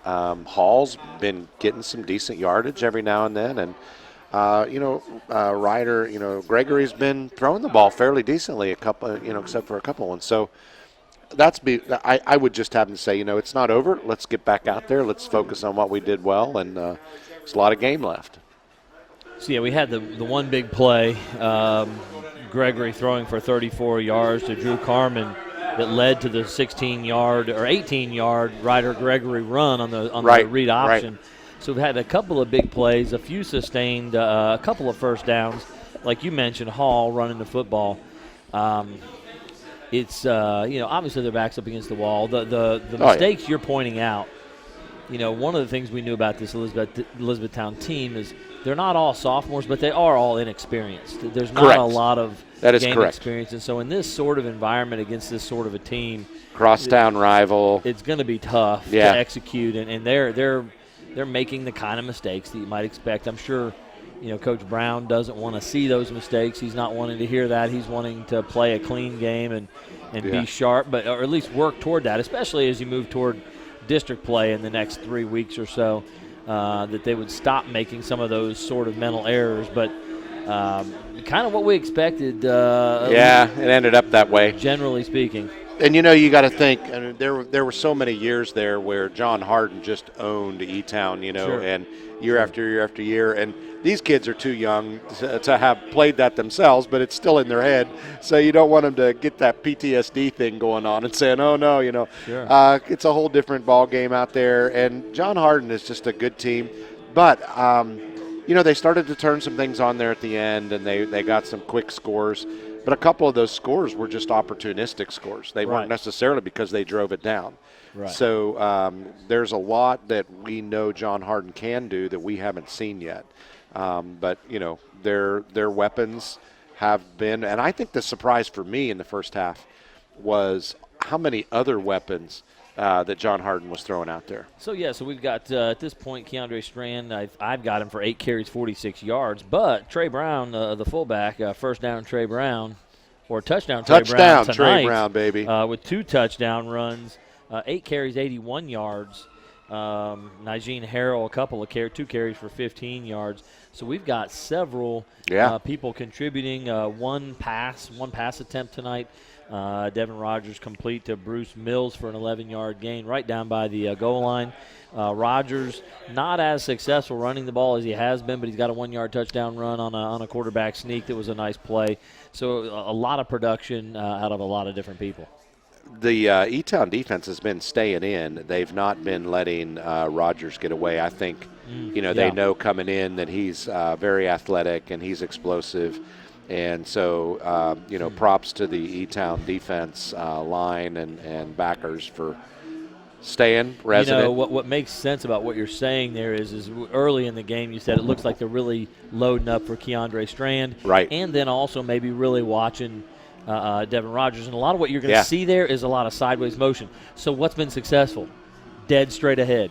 And the fullback trap and the fullback give to Trey Brown is where John Harden has made most of their work tonight. And so they're focused on the buck sweeps and the crisscross and the scissors that you see out of this wing T attack, but it's been the straight ahead runs from the fullback that have really gotten them. Totally has. They've tried a lot of the reverse, bringing Strand back around to run around end, and none of those have broken open. I mean, they've gotten a few yards here and there. He's been 8 yards, has been his biggest carry, a couple 8-yarders, a couple 7-yarders. So, so they, good prep. That's showing that, Coach Brown for E-Town had them prepared. But, once again, we got to give it to Coach Preston for John Harden. He's done a really nice job in bringing this team to another level, and just he's got a lot of good weapons. And he is not wasting any of them. A lot of spreading around tonight. I don't want to be flippant about this whole situation. However, in the words of the great Lou Holtz, sometimes it's not about X's and O's. Sometimes it's Jimmy's and Joe's. And the Jimmy's and Joe's on the John Harden sideline, they've got some really good football players. They're kind of imposing their will. Devontae Yates up front has really been a load for the E-Town linemen to block. We've seen a lot of those. He's not just a muscular big kid. He's athletic and rangy, he's athletic. fast. Oh, man. I mean, that very first playoff scrimmage, he busted through and grabbed the hold of Gregory and was like, okay, that's a bit of a statement right there. Absolutely, and he put his stamp on the game. He had a sack to go along with that tackle for loss later on in the first half there. So Kendall Bryce and Nathan Massinii, if I'm saying that correctly, Devontae Yates, Solomon Bennett, a number of these guys that are in the front 7 of this John Hardin defense just really have imposed their will on this game. They totally have. Well, here we have it. Chad Dukes is going to kick off for E-Town. See if it's a squib. He's found an opening, but it's going to be out of bounds. So that's a Flag penalty. down. Yeah, you're better off to kick that down the middle instead of to the side. Yeah. Well, we'll see. I mean, where's that going to come back I believe out that'll to? come to the 30 or 35. Where is it? 35. I think it's It'll be the 35. It's a 35. But you kick it deep to Keandre Strand or Devin Rogers, it may end up in the opposite end zone. So that may not be the worst idea ever. Yeah, I get you. I get you. At least you know where it's going to end up here. That's right. It's on the other side of the 50, which is nice. So the John Hardin Bulldogs do take over at their own 35-yard line. They're going to spot it to the left hash there. It was kicked out of bounds on that side. We've got number 24, Bruce Mills, out wide to the right, double wing formation. They're going to shift to an overloaded formation. They're going to go with the jet sweep. That's been their overload jet sweep formation. Strand is going to try to get the corner. Hard to get there. He had to break 2 tackles to get 1 yard. He certainly did. Once again, the pursuit around the side and the edge for E-Town has been really impressive. They adapted. They saw where they were loading and where they were rolling and where they were motioning. Absolutely.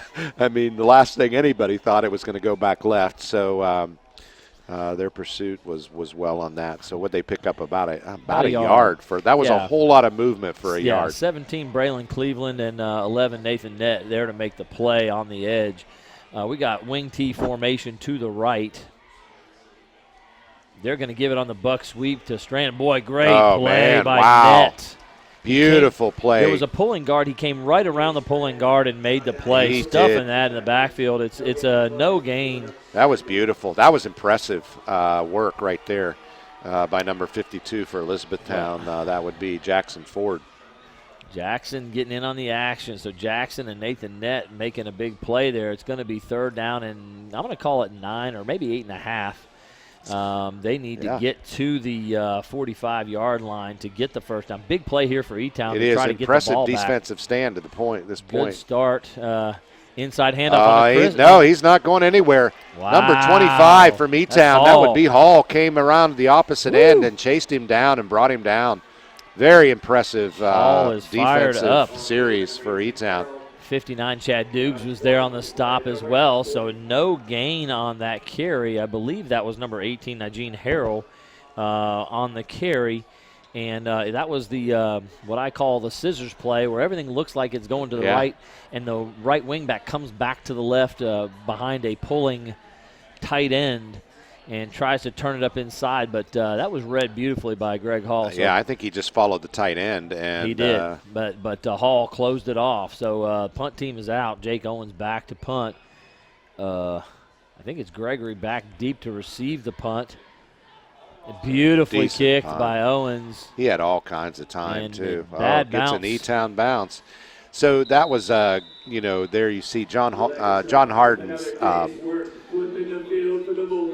their punting line really held, and Owens had all kinds of time. And he got rid of it in a hurry. He did. He didn't hold it. So they're much better, much quicker on the turnover with that. So a 33-yard punt for Owens there, and the Panthers, after a good defensive series there, will take over on their own 32-yard line. They're going to start in the shotgun, trips formation to the right. Gregory with Hall in the backfield. He's going to run speed option left. He's going to pitch it to Hall. It's closing down quickly, but Hall's going to split defenders. Hall makes a nice move, man. He's going to pick up about 5. In basketball, that's called the Euro step, but in football, it's just a good move. And there you go. Picks up about another 3 yards with that nice little move. Yeah, it's going to be a total of, I think, about 5. What do you think? Yeah, I think he's right at 5. I think we're looking at 2nd and 5. 2nd and 5 for the Panthers here. Again, the ball is now at the 37. A good start to the drive. The Panthers coming out with a lot of life. We got double wing formation, tight end to the left. Coach Brown did a good job. Oh, man, misdirection. Ball is on the ground. I'm not sure who has it, but it looks Gregory like jumped back on it. Yeah. And he did, and that's going to be a loss. So it'll be 3rd down and about 7 now on the 2-yard loss for Gregory there. Well, once again, this is what we're talking about. Mistakes. These mistakes are what, because they have all kinds of momentum coming out of the half. Good defensive stand, a couple of really nice plays. Now you're looking at 3rd and 7. So 3rd and 7, they need to get to the 42-yard line. Their tip of the ball sitting on the 35. So 3rd and 7, under center, double wing formation, the tight end and the wide out to the right. Motion coming that way. Get the ball, fullback. Hall has got some momentum, and he has a first down, my friend. 8-yard carry for Greg Hall, and very nice run. That's the same play that John Harden's been getting on them, which is the fullback trap look. So they went in motion across, dragged the defense that direction, and Hall straight ahead up the middle. Beautiful execution by the Panthers. 1st and 10, E-Town Panthers from their own 44 now. Really would like to see some stats from the first couple of games on Hall, because we really didn't have anything to go on with him. But he's a nice player. Hall and Carmen have been their top runners, I believe, in the first several games. Speed, Gregory keeps lead option, slip. and just not well executed at all. That is not. It doesn't look like, Jeff, a part of their normal repertoire. In fact, they're just not executing it. Ryder Gregory needs to hold on to that until he makes the defense commit, and he's pitching the ball, and the defense is still running laterally, and there's no way. And number 53 from John Harden just ran him down. Solomon Bennett. He brought him down for. Well, they're still about a 3-yard loss. Yeah, This is going to be 2nd and 13. They're behind the chains. Shotgun formation. There's that speed. There you go. Hall's got it back again. Sprint draw there, 5-yard gain, and it'll bring up a 3rd down and 8. So Hall for 5 more. Sprint draw. They go really wide. They move Hall way out to spread it out wide, and then it looks like a sprint out that Gregory's going to sprint out left, and he just drops it in the running back's stomach. And Hall is really good about changing direction and coming back up. So actually 3rd down and 7, a nice 6-yard gain for Hall as the spot goes. Wing formation to the right, deep motion there to Durbin. They're going to throw the ball deep down the middle. It's an open receiver, but underthrown again. It is underthrown. Underthrown again. Number 9 again, who is Evan Shelton, who was also open on that early interception, was underthrown again. We've got a penalty flag thrown over there. It's over by the E-Town bench. I'm not sure what that was all about, but you had 2 defenders coming down, pinching number 9. But Shelton was open, Jeff. It's just underthrown. Yeah, it was totally. Yeah, he had them both beat. If that ball hits him in stride, he's got 6 points. I mean, it's just got to make the throw. Still not sure what the penalty is here. It may have been a sideline warning. Okay. It's going to bring up a 4th down and 8 here. But no, they're going to actually call the penalty, so I'm not sure what the call was there. Against E-Town. I never did hear what it was, but it was in the backfield, defensive backfield, on the side judge over there. But regardless, still going to be 4th down and 12 dangerous territory now. for E-Town right now. Better snap. Quick kick his way a little quicker, and not a bad kick, end over end. Good run back. Was that Harrell? Number 16, for E-Town, or for John Harden. 16, Quentin Clay, yeah. Quentin Clay, and decent little return there, and it's kind of a line drive punt, one hopper. So John Harden will take over 1st and 10 on their own 47-yard line. Their second series now of this half. It's 6:44 to go in the 3rd quarter. Remind you, the score is 26-6, and the Bulldogs up 3 scores right here, and I'm sure they'll look to move the chains on that first series of the second half. They were stopped 3 and out. We've got our wing formation to the left, tight end to the right, however, so a little bit of a crossed formation. Whistles now. Not sure there's a couple of conferences going on out there. They're going to reset. I hear the officials talking. I just something. don't know what they're saying. I believe we need an administrator to the far sideline. An administrator. Well, obviously that means someone over on the far sideline is giving the referees some problems. So the far referee in the back judge, was obviously feeling like he's being harassed. He stopped action, and now we're calling for an administrator over to the far sideline. So we obviously have someone who's giving the officials enough grief that it's going to be a problem, and they're not going to restart until someone is removed, it appears. So when they call for an administrator, just a little bit of background knowledge here for most of us, that's not something we understand. Is that a school administrator? Probably. It'd be a school administrator. However, if I were them, I'd be calling for a police officer probably. Oh, really? So that's what I would be calling for if there is someone on duty here, which usually there would be. But they're calling for an administrator to probably to remove somebody. Someone is, and the officials have probably basically, they're now stopping the game. They're not going to restart until someone is removed. Whoever it is that's whether being that's belligerent. Somebody on the sideline or in the fans? Probably one of the fans back there behind the sideline, because it came from the back toward E-Town sideline. There's about 15 people standing over there to the side. Okay. And so someone obviously is saying something either just derogatory, inflammatory, or some Tory that's not good.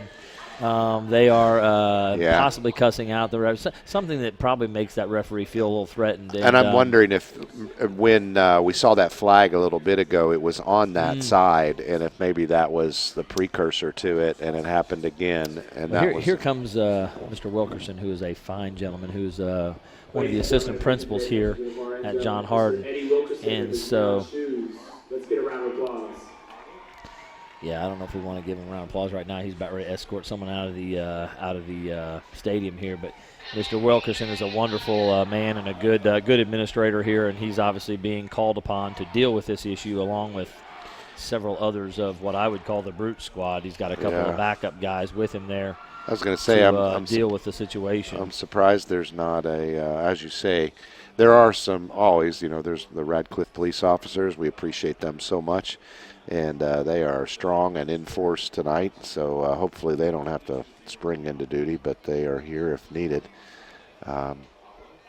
We just hope in this kind of a situation the belligerence was just what someone said, and I believe the culprits have left the building. They're dealing with that right now. Okay, so hopefully we can get this thing back underway here in just a moment, Jeff. Again, there's 6:44 to go here in the third quarter. So far, it's been defensive struggle here in the third quarter. Both teams coming out and playing some good defense. We'll see if the Panthers can continue that and maybe give their offense a chance to get them back into this ball game. E-Town definitely was looking sharp. They were playing well on that defense, and unfortunately, once again, had something rolling on offense, and mental error, dropped the ball. So.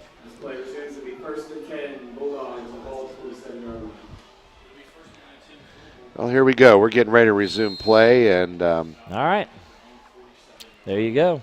I guess you can't act the fool at a football game. No, you cannot. First time I've ever seen that in a high school football. I know it happens a lot, but it's my first time. I've seen it a number of times. That's why I knew you would have knowledge. Oh gosh, back in the double tight end wishbone formation, and now we got another flag called, and it's a false start on the Bulldogs. Someone, I think the right guard was moving or not getting set or not staying set. And so they'll move it back 5 yards. It'll be first down and 15 now for the Bulldogs. Let's see if they stay in that double tight end wishbone set on first and 15 now. It's interesting. To the giving props to the refs. They're calling a great game tonight. Haven't really seen a whole lot of. There've just been some. Not bad. It's. I'm never a big fan when there's a lot of penalties called because you're not letting kids play very much. Guts play off the right side. Here we go, man. Breaking back down the right sideline. One man to beat. And Green is able to pull him out of bounds at the 10-yard line. So that is going to be a 49-yard run for Keon. So he finally got loose, Jeff. There it is. That's what we've been looking for tonight. We know Strand has the capability to do it. Right combination, and there it is. That is Keandre Strand, and that's what he does.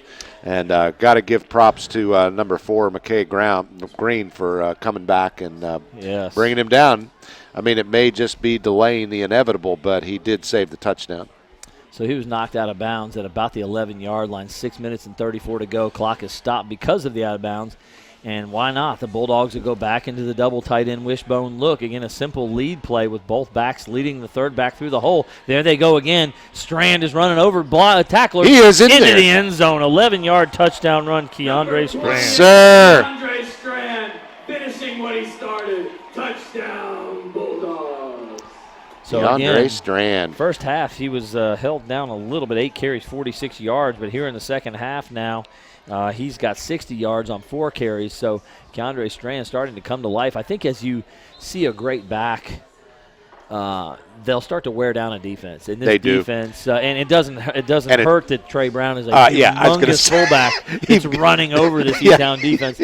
So that has softened them up a little bit as Yeah. well. But you'll have these great backs will just soften up a defense, and late in the game you'll often see them really get their legs Yeah. going. And part of that is they're still strong, but the other part is that defense Just is worn tired. out. Oh, and that speed right there, that's what you need is speed to come out and shut that down, and they just weren't there.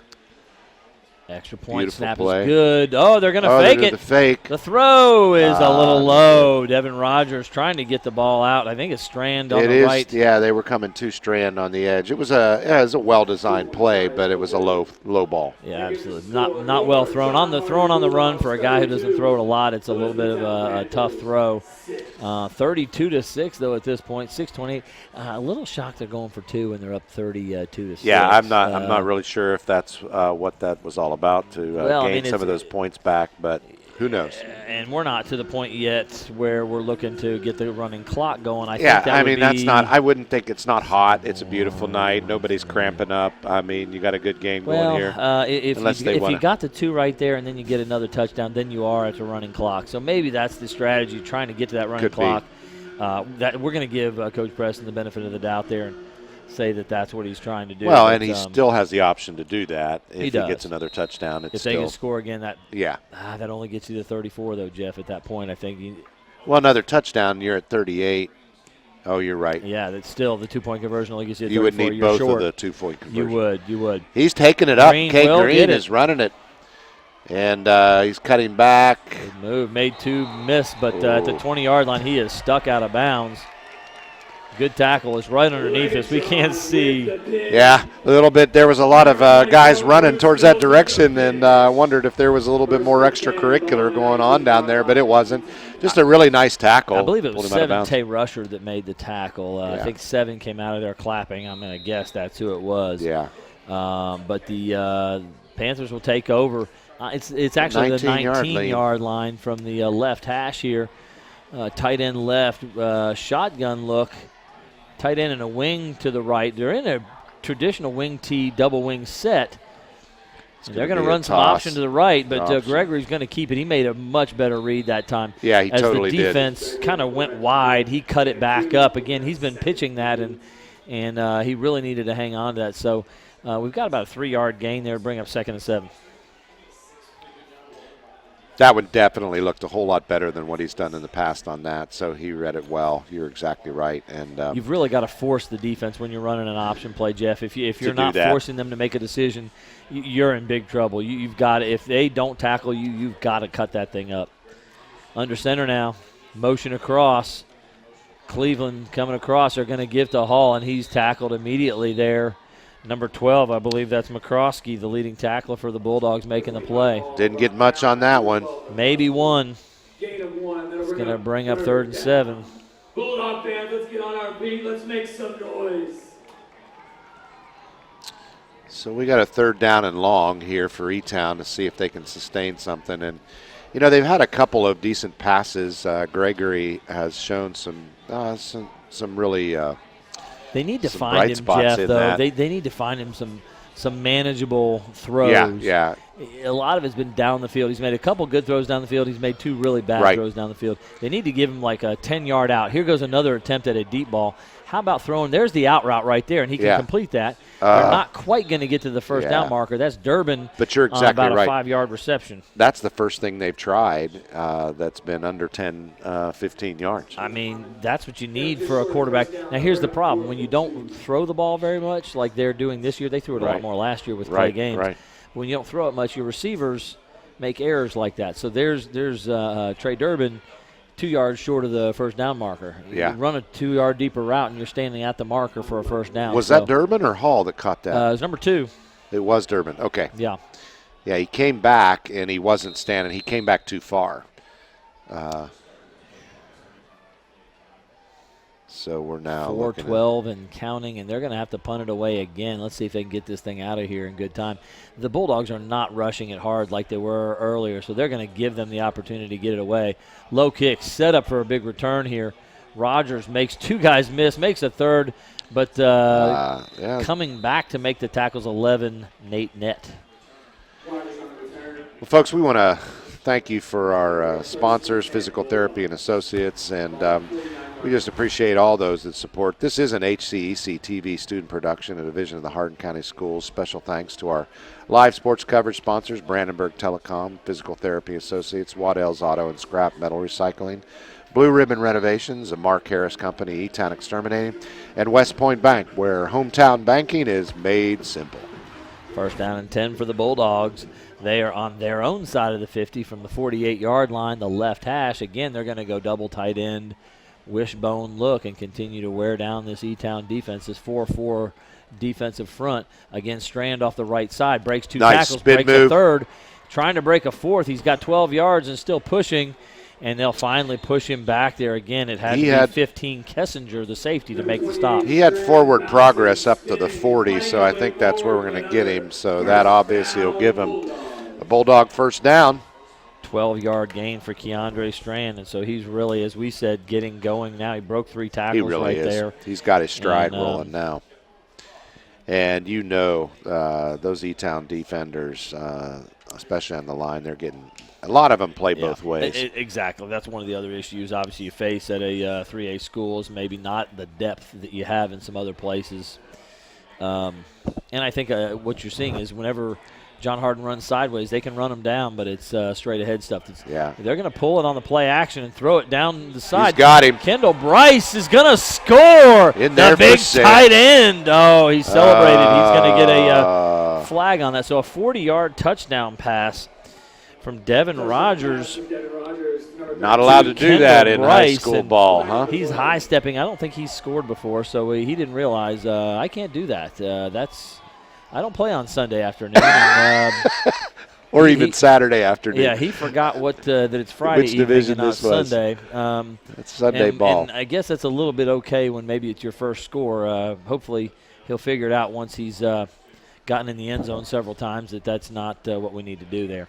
So Kendall Bryce, congratulations. Great catch, by the way, by the big tight end. Yeah, it was really a beautiful good throw catch. By Rogers. And a run after the catch. He broke a tackle and made a nice move. And so, well, Jeff, that is a huge man, and trying he's to tackle him. He's a big guy. I gotta. You get, especially in high school, you get a big tight end on a small defensive back. Good luck, buddy. Yeah, hang on for the ride. It's such a valuable asset if you've got a big guy like that at this stage that can handle the ball and also has the athleticism to run. I believe that penalty will be enforced on the kickoff. So here's the point after try, 38-6. Make it 39-6 if they can convert. 3:25 to go here. Oh, bad snap, but it's on the tee and up and beautifully kicked. That's through by Jake Owens. Good, yes, sir. Jake puts it through under pressure, so good job, Jake. Well, once again, we really are appreciative. This is a Hardin County Educational and Community Television student production of HCEC-TV. It's a division of Hardin County Schools. Live Channel 1 programming is sponsored in part by Brandenburg Telecom, providing service for all of your telecommunication needs. Physical Therapy and Associates, more personal attention for more effective results, with locations in E-Town, Hodgenville, Radcliffe, and South Louisville, and online at physicaltherapyky.com. Waddell's Auto and Scrap Metal Recycling, a family-owned business with competitive prices, pickup service, and a friendly staff available for your recycling needs. Located in E-Town on 31W, just south of Exit 91 on Interstate 65. Call 270-982-7206 to talk to someone about scrapping and metal and recycling. So let me also, Jeff, here before the kickoff occurs here from the 25-yard line after the penalty, I want to give a special thanks to our HCEC-TV crew, our students Noah and Jeremy, Blake and Lucy, and then in the truck, John White and Gina Ryan for doing a great job with our production on the cameras. giving you this great Friday night action. So thanks to our crew. Thankful for them it's not a super hot night. Now we can find out how far Jake can kick it. He's going to kick it. Oh, it bounces off the chest. Oh, man. Bounced forward, and they were able to cover it up on about the 30 or 31-yard line. But, man, huge break for E-Town right there. Well, number 12, McCroskey, the leading tackle for the Bulldogs, was a bullet. He was heading down there and had his eyes on it. Oh, it totally Almost was. had it, and the Panthers were able to dive on it at the last second. Yeah, it just bounced right off of his chest and went forward. And, you see people do this on Sundays and Saturday afternoons, and you just don't realize how hard it is to catch a kickoff. Yeah. Trips formation to the right, and again, a wide running back. But they're going to throw to the left. Durbin. He's got him. Oh, what a catch by Durbin! Durbin is my gosh! The distance. 70-yard touchdown. That was, woo! Put it on Sports Center top 10, folks. One-handed grab by Trey Durbin. Yes, sir. I believe we're seeing that on the Louisville station tonight. That was a gorgeous one-handed catch. Somebody racked that highlight. We got to get it to Bristol, Connecticut for the top 10 right there. That was a gorgeous catch by Trey Durbin. Left hand out front. The only way he could have caught that. There's no way he could have got two hands on that ball. Beautiful pass by Gregory as well. Well, he seems to have a real good timing for the fade route, and when he has to sit and throw the real deep ball, that's a tough one. But that fade route is one he's got a really good feel for, like you said. Mary Bell on, and she'll knock it through. There you go.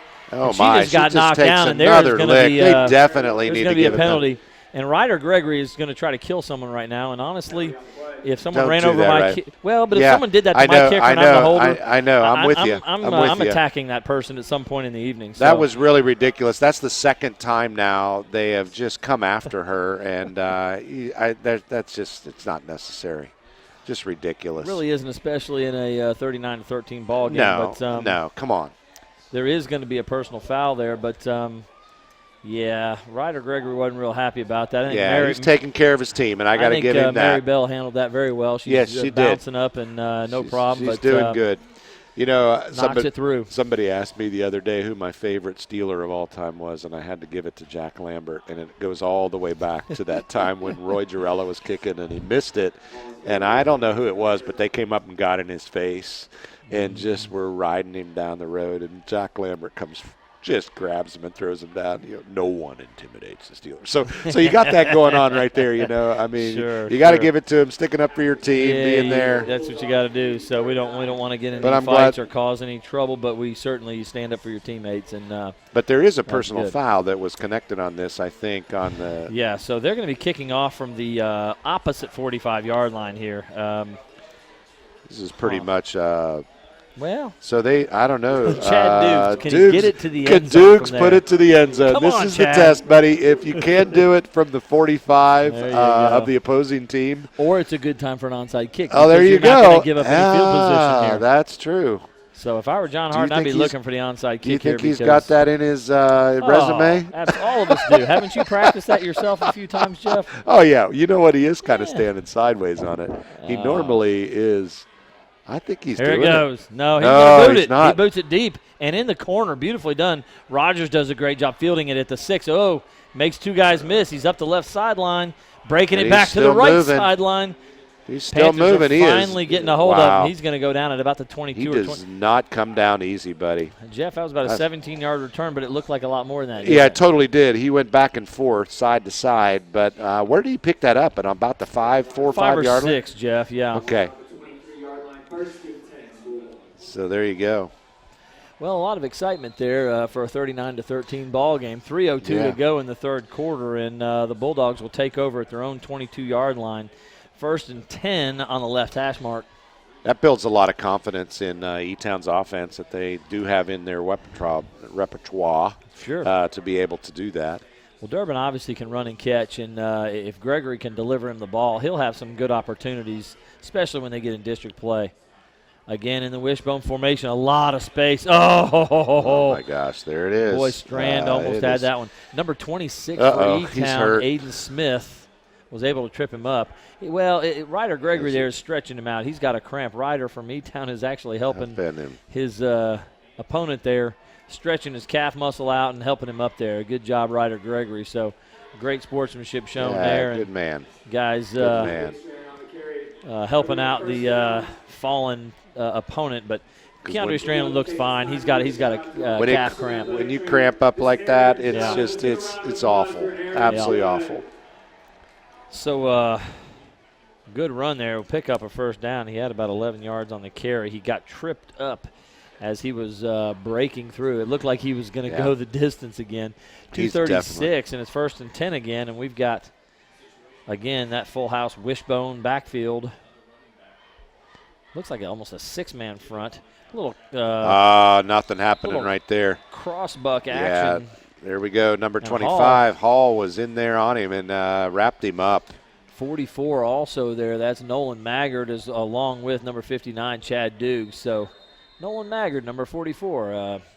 He's a transfer from Central Hardin. Is he really? He was sitting in my classroom last year as a freshman. So he's a sophomore on the E-Town football team. And Nolan's a great kid, real good student. And he'll play football and baseball for the Panthers there, and be a good part of what they're doing, because Nolan's a good kid and is one of those athlete. things you're able to do if you're a county resident. You can pay tuition and go to an independent E-Town independent school. Yeah, that's one of those when he transferred. I'm sitting in my classroom and he doesn't show up for class that day. And I said, "Where's Nolan?" Everybody said, "Oh, he went to E-Town." That's one of those where you go, "No." You lost a good player. Yeah, absolutely. Well, so E-Town could use him. That's great. I'm absolutely. glad he's getting some playing time. Good tackle for Nolan. It was Nolan. a heck of a tackle. All right. Yeah, Hall was in there. Man, Hall's got some energy. I love his energy after a good play. Playing both ways, and he's giving a lot of energy out there. And he's really putting it on the line for his team there, so that's excellent. I know there's a lot more sweat going on down there for the guys that are actually playing football, but it is nice that it's a nice, cool evening. I'm feeling good. How are you doing? Yeah, I'm feeling great, man. I'm not sweating. Got plenty of water. Maybe we should be working Pepsi, harder. I don't know, but it feels great. But I'm not going down there. Let's leave that to 16, 17, and 18. Yeah. We did our time. Once you have a 5 on the front of your age, you can just sit here. Wishbone backfield. It'll be 2nd down and about 13 after the loss of yardage on that play. Again, the off tackle guts play. It looks like that's Arnold. Is that Arnold? Yeah, 33? that is Arnold. He comes up. Yeah, Freddie he bounces Arnold. off of one of his own, the back of one of his teammates and comes around. Let's see. Is that Hall that's gimping a little bit there? Yeah, it is. It is. 6-yard carry for Freddie Arnold. Good job. He's going to come out and be replaced. Got 18, Eugene Harrell in there as well at running back. 3rd down and about 7 yards to go. A nice 6-yard carry to give them an opportunity. They're going to stay in this wishbone look for 3rd down and 7. Brown, I don't think he's touched it here in this half, but he's doing a great job of blocking. It's Keandre back in. Breaks 3 tackles, but he's going to lose. He is losing it on there. Maybe doesn't gain any. I'd give him a 0 on that carry, but good job by the defense. Yeah, and, you mentioned it there. Kendall Bryce, just a heck of a blocker when he's not running the ball, and he's a big kid. I mean, You mean first down, Trey Brown? Yeah, no, Kendall Bryce. Oh, the tight end. Yeah. He came in and was leading that block. Oh, okay. He's 6'5" and 245. He's a big kid. That's the big tight end who just scored on the pass play a little bit ago. So Kendall is something else, and we're going to have punt formation here as the Panthers have held on defense. 43 seconds and counting here in the 3rd quarter. Jake Owens in punt formation. Ryder Gregory back to receive the punt. A little bit of a high snap, again. but he makes the play. Jake gets it away. It's not a bad punt. And a big bounce. Yeah, I don't think Ryder's touching that this time. No. So it's down at about the 29-yard line where the E-Town Panthers will take over. So about a 41-yard punt for Owens. So a good roll out there, and 39-13 is the score. Not sure what kind of adjustments that E-Town defense made at halftime, but they did some good work because but you've also seen this John Hardin squad kind of tighten things up. And be a little more and they're opening basic. up the edges, and you've got now you've obviously got Strand. There's that sprint draw. Hall's Wow, got some room and gets out. That's going to be a flag on Trey Durbin for blocking behind the play. You cannot do that any longer. That is going to be a personal foul. Beautiful block, but you can't do those blocks on a defenseless defender behind the play. That is now a personal foul. So that'll come back. A good block, honestly. Yeah. 8 years ago. Everybody celebrating. Everybody did that. Yeah, it was just a big hit. Somebody standing there, you hit them. Jeff, if we did that in our day, you get a sticker on the back of your helmet. You totally would. You absolutely would. But now you get a 15-yard penalty because you got a defenseless person plays blocking. past him. That's behind the play. It's kind of an unnecessary hit, unnecessary roughness, and so just protecting players. That's what they're calling now. Which is a shame after a nice pickup like that, They had another one of those sprint draws. Yeah. It was a big play. 19 seconds to go in the third quarter. Gregory trying to avoid pressure. McCroskey all over him. He's going to throw the ball, and he just can't quite get it to Drew Carmen with the pressure. Actually, I think the placement of the referee back there was something that allowed Gregory to scamper out around him and avoid the sack. He used him as an extra blocker. Huh. They're on the field. Yeah, they are. They're part of the field. They really are. So sometimes they end up part of the field with people trampling over them, unfortunately. He literally ran around him like a fence post. Yeah. Trips formation left, 2nd and 20. It's going to be speed option. He pitches that way too. Big stick, and they're going to call a penalty on that. What's going on? I do not. Maybe a holding on the on the. Man, I'm maybe I'm helmet with you to helmet. I don't know what we're going to call. Feeling a lot more laundry in the second half than I did in the first half. So that's Hall taking a big shot there. I didn't see who delivered it. I did not either, but I saw it in my peripheral that he was coming up. Could have been McCroskey. It was head-to-head. They're calling it helmet-to-helmet on the defender who came up to make the tackle, and that'll be a personal foul going back the other direction. You could hear it. I did hear it up here in the booth. So nasty hit. Yeah. Well, we're trading some nasty hits here now, and so that'll head back the other direction.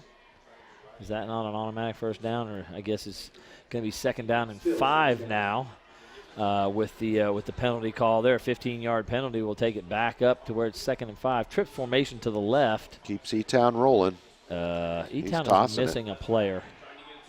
Oh, they're going to call interference on that one because he ran right into his face. So is that is not a spot foul, is it, in high school? That's a 10-yard penalty. Is it 15? Let's see here. They're at the 34, so it'll either be to the 44 or the 49. We're getting ready to find out where they're going to take this. Doesn't have quite the impact in high school ball that it does, but it is an auto. Is it an auto first down? Yeah, it would be anyway, but I think it is. 15 yards to the 49. So it's going to be 1st and 10 for the Panthers at the 49. So they were backed up just a minute ago, and now good field position. 1st down and 10 to go, 39-13. And the third quarter has 0.6 of a second left in it, so one more play for Ryder Gregory and his troops. He's going to give to Hall straight ahead and be swarmed for no gain. So that interference call is that classic issue where the defender doesn't turn around and doesn't see it, and so that's getting called every time. Absolutely. This is an HCEC-TV student production, a division of Hardin County Schools. Special thanks to our live sports coverage sponsors, Brandenburg Telecom, Physical Therapy Associates, Waddell's Auto and Scrap Metal Recycling, Blue Ribbon Renovations, a Mark Harris Company, and E-Town Exterminating. Tune in weekly for all local HCEC-TV programs airing on Brandenburg Telecom and Comcast Cable's Channel 2 and Spectrum Channel 184. All HCEC-TV programs on the HCEC-TV YouTube channel. Subscribe to the channel today to get your local community sports and events. Special thanks to our HCEC-TV crew, Gina, Noah, John, Jeremy, Blake, and Lucy. We would also like to thank NFHS, the National Federation of High School Sports, and its support in providing live streaming service. Contact NFHS.com to subscribe today. We're moving into the fourth quarter, Jeff, 39-13. The home team, the Bulldogs, kind of as we expected. This is probably about where we would have expected. E-Town fighting, competing hard, slightly outclassed. Not going to give up. They're going to play to the end of the game. And, the fact that they got that touchdown there put the whole idea that John Hardin might have had, to get a running clock at some point, kind of remove that. but that's all right. It's a great night for football, and it's fun to see these teams go at it. And good coaches, a lot of good talent out there, and we knew John Harden was going to play well. We knew they had weapons. It's been really enjoyable tonight to watch some development with E-Town and to see a good future. Yeah, and see the development of the John Harden Bulldogs, where they came from. Absolutely. 2 years ago. Correct. To now. Both teams. 5-3, 5-3 record for the Bulldogs last year, and certainly a very bright outlook for this it's fun. Season. And it really is good to see that. Two programs who've had their ups and down years, over the last years, and back and forth, and it's just kind of fun to see it. So we've just had the quarter change.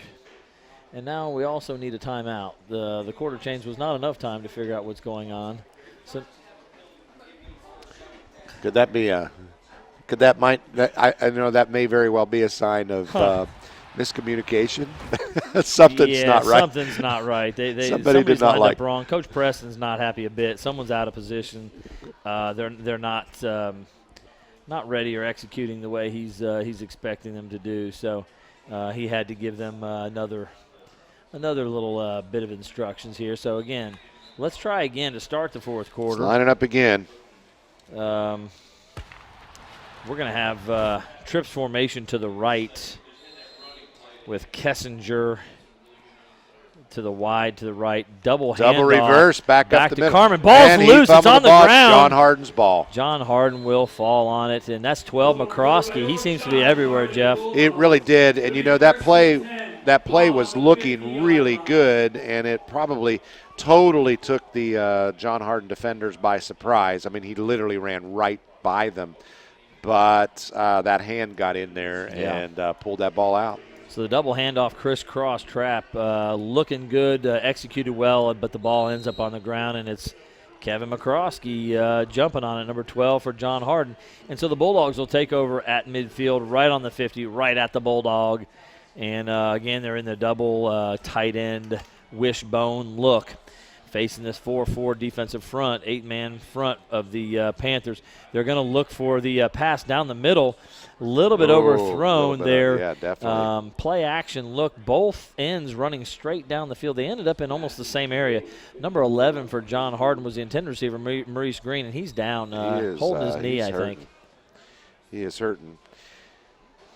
That had the potential to be intercepted there. It was almost a little bit. But boy, he is. I don't know if he's cramping or if he's. Yeah, it looks more like a knee at this point because she's. Yeah, the trainer is there giving. Oh, she's stretching it out. We'll see. Yeah, it looks like a cramp. So. We want to thank Physical Therapy and Associates, more personal attention for more effective results, with locations in E-Town, Hodgenville, Radcliffe, and South Louisville, and online at physicaltherapyky.com. Blue Ribbon Renovations is a new locally owned Mark Harris company. It's offering 0% interest and no payments for 12 months on windows, doors, fences, roofs, decks, siding, and much, much more. To explore your options or schedule your appointment today, call Michelle, 270-763-3186. E-Town Exterminating, it's a locally owned, family-run pest control company. It's been serving Hardin, Meade, Grayson, and Nelson counties and surrounding areas of Kentucky since 1976. Whatever your pest control issues are, E-Town Exterminating can help you out. Call 270-737-6900 or go to online at mugabug.com. West Point Bank has 5 offices located in Elizabethtown, Radcliffe, Upton, Glendale, and West Point. Or find us online at westpointbank.com. Let us make life simpler. West Point Bank, hometown banking made simple. So Maurice Green helped off the field. Doesn't look like we'll see him again this evening. Again, good handoff there. Oh, boy, shoestring tackle by Carmen. 18, Najeen Harrell. Beautiful tackle. Pick up about 4 yards, but boy. Drew Carmen got his hand in there just at the right time and tripped him up. Big hole. He had a lot of space and looked he like totally he might did. go all the way. He really, really did. That looked opening up quickly. Well, that'll bring up a 3rd down and 6 after the incomplete pass and the 4-yard gain. We've got a 3rd down here. They'll stay in this wishbone look. They may go for it on a 4th down from on the other side of the field. We have Some another confusion timeout. Again. Coach Preston is fired up. Something is not right in what they're doing here. He doesn't like what he sees at the all. The offensive line was trying to reshuffle themselves on the right side of the line. Somebody was out of position. I didn't see that. Yeah, one of the guard looked like they moved outside to a tackle look and tried to move somebody down. Oh. His coach, something was wrong with that. Coach Preston is fired up. He wasn't having that. It's 39-13, but coaches don't care. Yeah, you got to look good. And you exactly. got to keep your focus and play for four quarters. Yes, we talked about this last week. That was an issue that Central Hardin was having. You know, that they got ahead. Could have that game was over in the first quarter. Sure, they could have easily gone to a running clock, but they started getting sloppy in the second quarter, and things started breaking down, and you just can't let that get to your head. Yeah. Well, I can guess one person who does not want to see that happen. That's Coach Doug Preston. He is all over those guys, trying to make sure that they are going to execute and do what he's getting them to do. So what they are in right now is an overbalanced line to the left, 4 linemen to the left side, which is where they're going to run it. Wow. I believe that is Keandre Strand, and he's going to pick up about 3 yards. Yeah. And that'll leave them a 4th and 2. I'm glad they didn't throw a flag just because they've been throwing so many. But, I mean, one of the E-Town defenders was totally lined up across the neutral zone. I mean, his hand again, overbalanced line to the left. They're probably going to run it left. They're going the same play. Great play by Drew Carmen. Carmen is right there. 1 yard loss and 4th down. It'll be turned over on downs. Nothing was there at all. Back to the E-Town Panthers. I got to tell you, that's I think it's a really good idea to go overbalance and run behind your overbalanced line, but I think you do it 2 or 3 times and the other team starts to figure that out. You know, go back to the weak side, go back to the short side at some point and test that side out as well, see if the defense is shifted. Totally. We used to run a play at Boone County back to the weak side that was a phenomenal play, and, man, we scored on that as much as we did anything. Get that over shift and run it back. 3-man front now against the empty set. How many players are on the field for E-Town? There's 2 guys missing, literally at least 1 guy missing. I think there were 2 guys missing on that play. I think they had 9 guys on the field. So both teams appear to be very 10 tired. Out there right now. I know. I think there's still 1 short, and I don't even think they know it. There's only 10 men on the field, and that's after some came in from the sideline. Yeah, so not enough people on the field. So 10:35 to go in the 4th quarter. Both teams appear to be losing a little interest in this game and making some mental errors. Yeah. And the coaches are a little fired up. So we've seen 3 timeouts and a quarter in the last 2 minutes. So this game is now dragging. Yeah. We got a 23-point game. Quickly. Yeah, we got a 23-point game, and now it's going to last for another hour and a half because we're going to call a timeout every other play. And again, it's because the players are making some mental errors and appear to be. It appears as though they just soon say, "Hey, let's shake hands and head on home." Go out, and it's not. Let's play some ball and see what happens. They got to play 4 quarters here, and here comes another player onto the field. So now maybe they've got 11 players. Hall is back in. So Hall and Green had to come onto the field to give them 11. Now they actually lined up and were going to snap the ball with 9 players on the field. So it's not a penalty to have. I think Coach called a timeout before they could get that thing going. At least that's what they're saying. So now we have 11 players out there. That's what you're supposed to have. Gregory going to take a deep shot down the side. Durbin's got it. They're throwing a penalty. They're going to call offensive pass interference. You're right. He pushed off on that was Arnold again. Freddie Arnold in coverage there, 33. For those of you watching, obviously you're going to think maybe that was cheap, but believe me, he absolutely put his hand on his back and shoved him to the ground.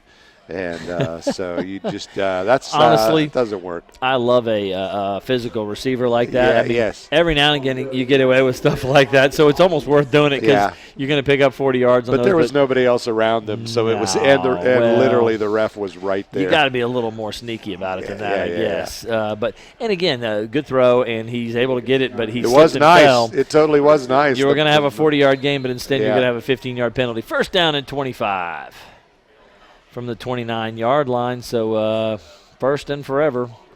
We'll see if they can pick up a few yards to give themselves a manageable 3rd down here. 2 receivers to each side. Gregory flushed out to the right. Man, he's in trouble. McCroskey is there. And now another flag. He went for his head. I don't know about that. Gregory went down, and so that's why that happened. I think that's ticky-tack, but Are they going to call that? Come on now, guys. They have to because there's 3 defenders and Gregory. There was nobody else in the vicinity. So they're going to mark that off. That's Personal on foul. automatic first down, 15 yards. So they just got there. He didn't tell us what the personal foul was. It had to be helmet. I saw him go down and his helmet went sideways. Dude. And maybe it might have been a face mask. Yeah, possible. Ryder went down low, and they were going down low. That's one of those things where you can't avoid his the contact. His head did turn sideways, so it could have easily been a face mask. Yeah, maybe one of them got a hold of the face mask. I couldn't tell you right there. 3 trips to the left. Nice move, but we got a penalty again over on the right side. Yeah, Kendall Bryce makes the tackle on Ryder Gregory there. No gain, but side judge threw his laundry down. Sideline warning to the Bulldogs, so that they won't mark anything off there. That'll bring up a second down now and 15 after no gain on that play. Or no. They're going to move it up. Okay. Do you get? I guess that must be the second yardage? warning. Must be. Well, the first one there's no penalty, but the second one you end up with 5 yards. 5-yard penalty, so that must have been the second. And now we're going to run someone else back on the field and someone else off. Boy, E-Town's struggling to make their substitutions now. Durbin. And I think they may have 12 guys on the field. And no, we don't. We got 11 guys. Did he get up in formation? Unfortunately, we didn't see a flag thrown because that's all we've been seeing. Yeah. So it was 2nd and 9. We're going to pick up a couple of yards there. The carry was by Tyron Jernett, which he's only seen a couple of. That may be his first carry, in fact, of the night for Tyron. He's going to bring up a 3rd down and 7 after they were 1st and 25. So this has worked out pretty well after the personal foul. And the math is starting to get to my head after this series. They went back 15. They went up 10, went up another 5, 3. I don't know. I'm an English teacher. Trips right, 3rd and 7. That's a lot of math. Looking down the middle, going, nice throw. Got him this time. And that is a connection Durbin right there. I'll tell you what, Durbin. Coming down with it. Yes, sir. Gregory to Durbin is definitely a weapon that other teams are going to have to pay attention to. That is about a 29-yard reception, Gregory to Durbin. So they are hitting on all cylinders, Gregory and Durbin there. And picking up some chunks whenever they get it. Absolutely. But you know what? That is the kind of thing, though, like you said, if they had a little, dink where somebody cutting across the middle 10 yards out, but they just don't have that in their arsenal right now. Going to do it again, going to Durbin. That is definitely interference. What that is, double, Jeff, is McCroskey getting tired of getting beat, and he just said, I'm going to yank this guy to the ground. So we've got a pass interference call, this time on the defense, so that'll move it forward 15 yards and be a 1st and goal now for the Panthers. So a little bit of payback there. So, that was definitely that was a legit flag. They need to throw that one. Oh, my goodness. I will say there was a little acting going on, too, but it definitely happened. What you're seeing here, Jeff, that is really interesting is Trey Durbin is hard to handle. He is a big physical receivers, and there are not going to be a lot of defensive backs in high school football. There's not. They can handle him. You're going to have to somehow have someone on him and someone over the top to handle that. Gregory looking for some space on the scramble. He's got a little bit of space. Gets a couple of yards. Doesn't get destroyed. Because he was right in the mix of it right there. He picks up about 4, maybe 5 yards, 4 yards. I'm going to give him 4 on the carry. And it'll bring up 2nd down and 6. So it was 1st and 10 from the 12. And I think he's gotten maybe the 8-yard line. So it'll be 2nd down and 6. They can get a 1st down at the 2. 8:06 and counting here. 39-13 is the score. Double wing formation, motion across. They're going to give to Hallstreet. He's got space. Got room. He is in there for a touchdown. Greg Hall from 8 yards out for a touchdown. And so that'll make it 39 he was on, to 19. He was on the cusp of celebrating. He almost gave it a high step and then thought better of it. He thought better of it. Then he kind of tossed the ball down and realized, I better go get that thing. So with So here we go. 7:55, the Panthers have scored another touchdown here. Are they going for two? No, they are going to kick it. They're going to kick, and so I think still out 23 points. You're just Mary just Bell scoring is points back here. in to kick. I hope she doesn't get decked this time. That was been ridiculous the last 2 times. So Ryder Gregory will be on the hold. Mary Bell ready. Ball is down, ball is up. Should be good. No, just a little right. All right. Wide right. So not quite able to get through that one. I don't know, Jeff, if that's a little bit of gun shyness. Yeah, not getting your leg through that one. I want yes. you to notice also if they get another opportunity to kick, which would mean they scored again. Right. We've got a little bit of shuffle steps. She's got to get her steps worked out on the approach. Yeah. There's an extra step or two. It's taking her 4 or 5 steps to get to the ball. Right. Which is creating some of the pressure. She needs to be a strictly 3-step approach.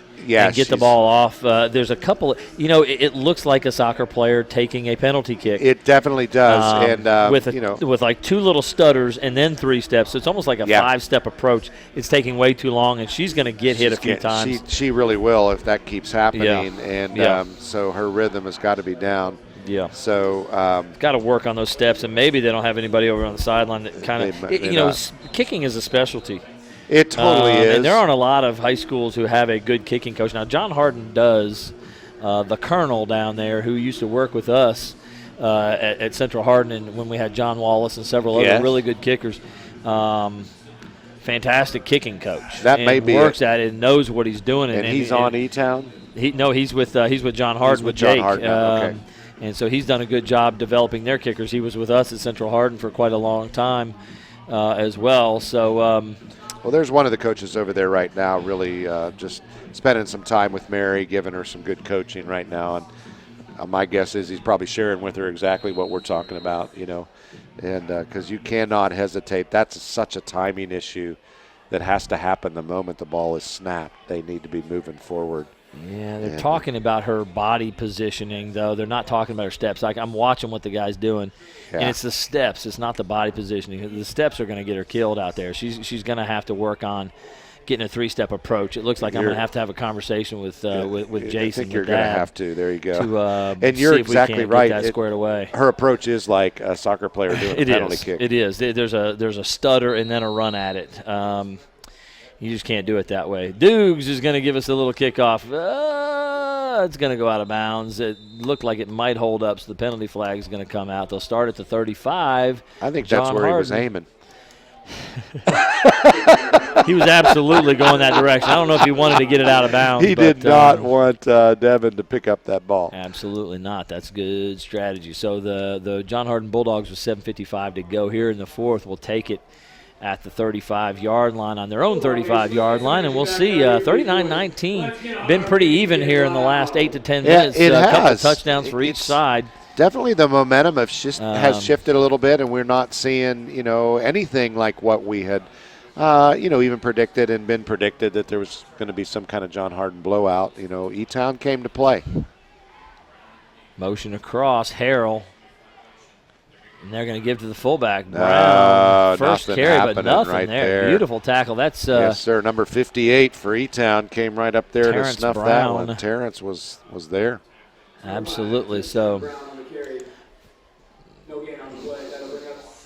Trey touchdown Brown. His first carry for no yards there. First carry of the second half after an amazing first half. 8 carries, 81 yards, and a couple of touchdown carries. Haven't really gotten anything going here, but now that they're back in this wing T set, you might see it. Here's this offset wing look that's been jet sweep every time so far, and there it goes again, the jet sweep, and the Panthers are running right to it because they know it's coming. Totally are Maybe a 2-yard gain and another flag, of course. Yeah, I'm not sure what this was. There was a lot of wrap up going on there, and I'm not sure if it's the if that's offense or defense. It's going against the defense. Oh, no, it's going against the offense. I'm hoping to go home before midnight tonight. How about you? Yeah, I've got some things to do. Are we? Do you think? Honestly, I don't keep count on penalties called. And again, Yeah. as you said, I think a lot of the penalties they've called have been legitimate calls. I don't think they're throwing. Yeah, but anytime the official is throwing a flag about every other play, it's just disrupting the game. It's disrupting the flow of the game. There's no flow.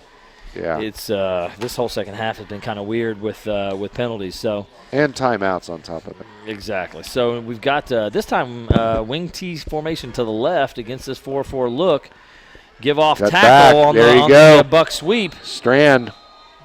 There's that Strand's gonna Strand. pick Yeah, up there about you go. 7. He had to push one of his blockers out of the way to get around it, but he had some area to get around the outside and made it happen. We haven't seen him do that in a little bit.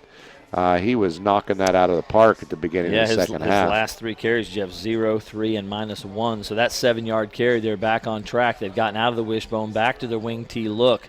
2nd down and 3 now from the E-Town 40-yard line in the wing T look here. I believe Strand at a halfback position here, and they're going to give it to the fullback, Brown, straight ahead. Brown, but he's not And nothing doing, happening for touchdown Brown at that point in time. Wow. 2 carries for no gain, and No gain on the play. somebody is down on the field. Is that Brown? That's and another they are cramp. stretching the calf Yeah, muscle. it is. It is Trey Brown. So we're seeing a few of these cramping issues. It is a beautiful night, but probably still happens. 75 degrees. And early in the season, you still get that early in the season. You really Once you do. get into October, you stop seeing that, and usually middle of September, you're not seeing that as much. I'm checking the temperature. It's only 68 degrees here, Jeff. Does remind me to drink water, though.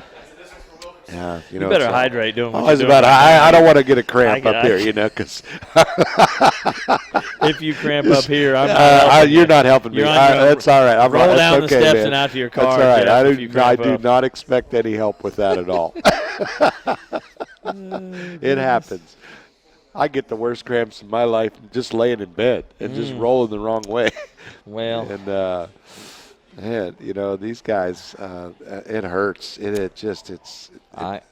Those calf cramps always hit me harder than I felt like than most people, because I limped for a day when I'd get one of those. I just couldn't get those things out of my leg. I couldn't work them well enough. I couldn't stretch them out well enough, and I don't know if everybody else has that experience when they get that kind of cramp, but man, I could not work those things out. So Trey's hobbling off, and we'll see if maybe they can use that roller bar on the back of his calf and get that out. I definitely don't want that. That makes me hurt just thinking about it. I 3rd can't really and see 3. the sidelines here. Yeah, 3rd and 3, and Bulldogs, again, are going to be in that wishbone formation. We've got Andrew Carson, number 2 at the fullback spot, a good-looking kid for the backup fullback. He's going to lead the way off tackle, and that was Strand coming around. Strand for about a yard gain, and again, somebody off the edge, just not getting the edge kicked out on that buck sweep look or on that power look. If that's what they're running there, maybe it's the off-tackle power play. They're not getting success on that like they were at the beginning of the – and, again, that's kind of the way it looked in the first half, right? When they would run that off-tackle. Which is when they ran the off-tackle, then they'd hit it up inside with the fullback, and they'd get that, but they're not getting that right now either. So well, Brown's not even in yet, so back obviously. He's 24, Bruce Mills out wide to the right. Tight end wing left. Number 2, Andrew They're going Carson. Again off tackle. They got it this time. Strand makes Yes, a great he did. cut. One man to beat. Knocked out of bounds by number 15. That time, Kessinger got the better of Kessinger Strand. got him, yeah. He hasn't had gotten the better of him. Trey No, Brown he has has not. been in his grill 3 or 4 times. He has. This but one, great hit by Kessinger that yeah, time. it totally was. Took him out of bounds, and he was a little bit off balance at that time, and Kessinger won that battle. Otherwise, that was 6. So about a 15-yard gain there for Strand. Another big pickup for this John Harden offense and that line. So he's got 12 carries in the second half for 20 carries overall. Strand really starting to pick it up in this second half. Oh, Looking for the Maurice inside Green missed. handoff. He went Total and, broken play. Yeah, and Maurice Green was in the backfield, and it looked like he completely broke down on that play. And I don't know, Jeff. I think that's a mistake by the quarterback. Was that Devon? I Devin? think he was supposed to give it on the inside scissors and he play. turned to the outside. Well, he just went too deep, and he couldn't give that ball to the wingback who was cutting up inside of him. And when he realized he couldn't make the handoff, he just turned around and squatted, and now he's lost 12 yards on that play. It'll be second down and about 22. Looks like Green and Carson are running in the plays. Off tackle give again to Strand, and it's Not happening Hall. this time. Number Hall 50. makes the tackle. Hall comes from the other side, and along with number 44. There's a maroon four-door Honda that is currently unoccupied, parked along the fenceway behind the goalpost as we face the school. If you could please go and move that as soon as possible, we greatly appreciate it. Again, maroon four-door Honda along the fence line. Please move immediately. Maybe we can start kicking the football at it a few times and see There what you happens. go. Be a heck of a kick. That'd be some motivation. Well, they got to score a touchdown and have an extra point. There you go. Jake can hit it. He certainly can. Off tackle to Strand again. Breaks away a tackle in the backfield. I think he gets back to about the line of scrimmage. Maybe another 2 or 3, maybe. Maybe for 2 or 3. Keandre. Yeah. Give him And, 2 on the they're- off tackle to the wing side. They're running that power play to the wing side here. It's been about 3 of those in a row here. It's going to bring up 4th and about 20. And they are eating some clock on this drive. Yes, And, they are. We're down to 3:30 to go in the game, so good point. They have finally we've gotten this thing running, Jeff. It took us a while to get It was the just thing dragging going. there for a while. My But that's land. exactly right. You get so many penalties and so many timeouts. I mean, literally, it's almost been twice as long for the second half. Double tight end. Well, yeah, double tight end, wing look to the left. We're going to throw the ball, or Nothing maybe not. there. No, they're not. Boy, they were Closed down, all number over. 59 for Elizabethtown. Chad Dukes, our kicker. And we Somebody's have down. somebody It may be down. Dukes. It may be. And he's not moving. No, they're going to stretch him out there. Stretch his leg. And he's laying partially on top of top Devin of Devin. Rogers, so Devin Devin can't get up. Yeah, they got him out. They have him extricated. And Dukes is just laying there, and not only is he's just laying there, he's had both of his arms out like, I'm dying here. Help me. Boy, Dukes has played both ways. I mean, that's, He has, boy, and that's kicked the tough. ball. and Kicked the ball. So he's done specialty man. teams, and he's everywhere. He's asking for help up. Help me up here. Let me get over the sideline. That's a calf cramp, and so. He's not a little boy either. No, Chad's Big guy. been working hard tonight, and He has. I bet he's lost a couple pounds when you sweat that much. Yeah, playing both absolutely. ways, man. They used to have a. I don't know if you guys did this. I don't think they do it anymore, but for summer practices, we had a chart. You had to weigh in before and after practice to make sure you weren't losing too much weight. And these guys, you can sweat off 6-8 pounds in a ball game like this. You're a little younger than me, and they didn't worry about that when I played. We barely got water. If you could drag yourself back to the locker room, you're fine. That's exactly right. We barely got water. Actually, they would give us water and tell us to spit it out. Oh, land That was sakes. pre-hydration understanding. I think I would have drank it and said, Yeah. make me spit it. I'm drinking it. Exactly. I'm totally dry. I spit a little bit Exactly. out, but Spit it out. You've lost your mind, Yeah. Coach. I'll They do didn't. anything asked, but I ain't spitting the water out. Gregory down the sideline again. there's a flag. I'm not sure caught which. that. He caught that ball. It bounced around 3 times, and that's the, He actually caught it. Now he said it hit the ground. They're calling it incomplete now. But they threw a flag, so They I'm did. not sure of who they're calling. If that's offense or defensive. We about had our second Sports Center top 10 from Durbin. The ball hit Yeah. Durbin's hand, then hit the defender, then bounced off of both of them while they're laying on the ground, and Durbin claims he has it. But Which we've seen that happen in football before. But they threw a flag. I still haven't heard whether this is offensive or defensive. where are we going? Which way are we headed? We're headed upfield toward. Well, now where are we going? Do we know where we're going? There I got we go. no idea. So Defensive it's pass defensive interference. pass interference. So it'll be And, first down. 1st and 10, Panthers at the 49-yard line of the Bulldogs. I Again, think 2:57 to go, Jeff. 39-19. But every referee had to touch the ball that time. Now we're going to go the other way, going to Shelton up the other sideline. Shelton's got it. He absolutely Great has play. it. Shelton just takes that away He from just- number 16. That's Quentin Clay. And If physical this were receivers. ESPN, we would just say, you just got mossed. That's right. Because he has been all night long, he's just going over top of him. Well, that one is Shelton. So you got Shelton and Durbin, 2 big wideouts who are very strong, very physical kids, and they're just taking the ball away from these corners. And They these corners totally are are. good corners. That is the one area where E-Town is dominating, is in that ability to do that. Yeah, that's really interesting. And they may be able to take advantage of that throughout the course of this season, but we'll see how it goes here. Gregory now on a scramble to the right and trying to make a move to avoid. Oh, Does no, not that's get it. McCroskey. Number 12, McCroskey is McCroskey, there. the leading tackler for the Bulldogs. He's been everywhere tonight. Great play by He's McCroskey. all over the field. Yeah, he's gotten beat a couple of times out wide, but but that he's having trouble with Trey Durbin, but he's handling everybody else he sees. He'd rather come after Ryder Gregory than he would follow Durbin. So that's going to be about 2nd down and 14 now. The ball is set at the 18-yard line.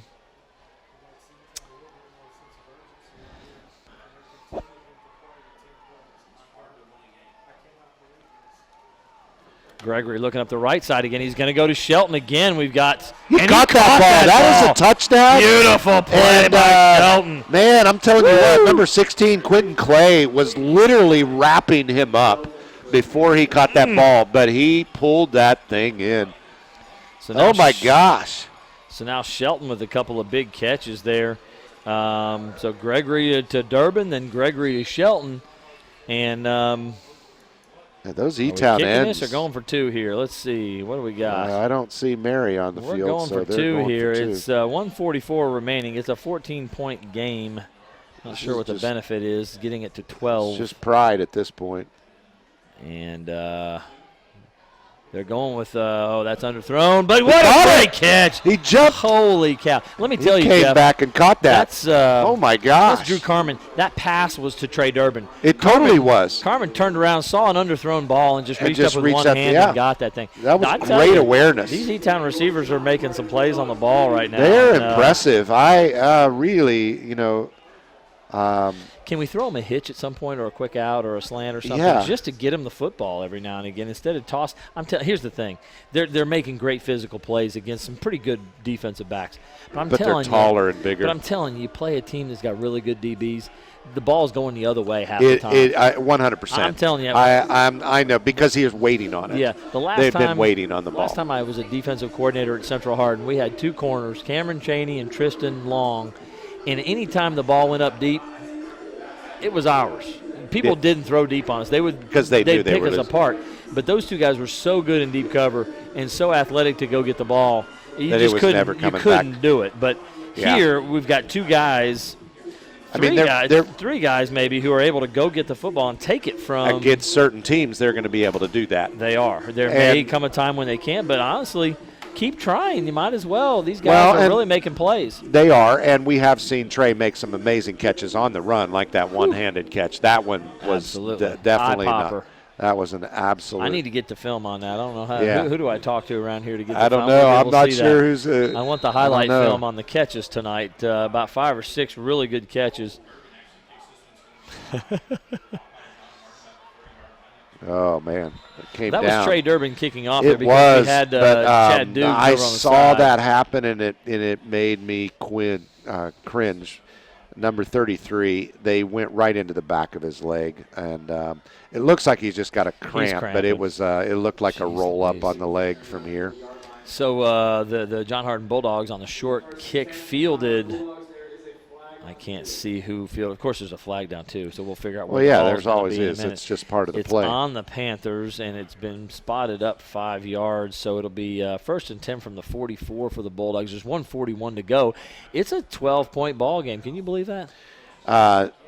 The way E-Town's been playing lately, yeah. I mean, they were not – I said that earlier, did I not say they won't quit? They'll play to the very end because you just kind of saw that spirit in them, and that's the kind of player that Ryder Gregory is, and he is the leader of this team.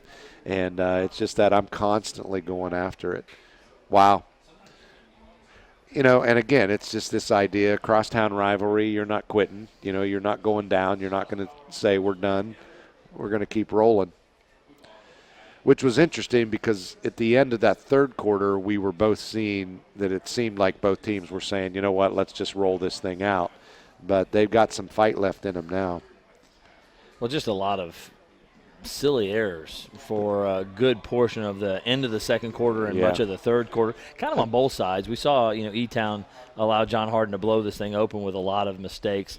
That is Freddie Arnold coming off, and he's had a heck of a game with an interception and a blocked punt return for a touchdown.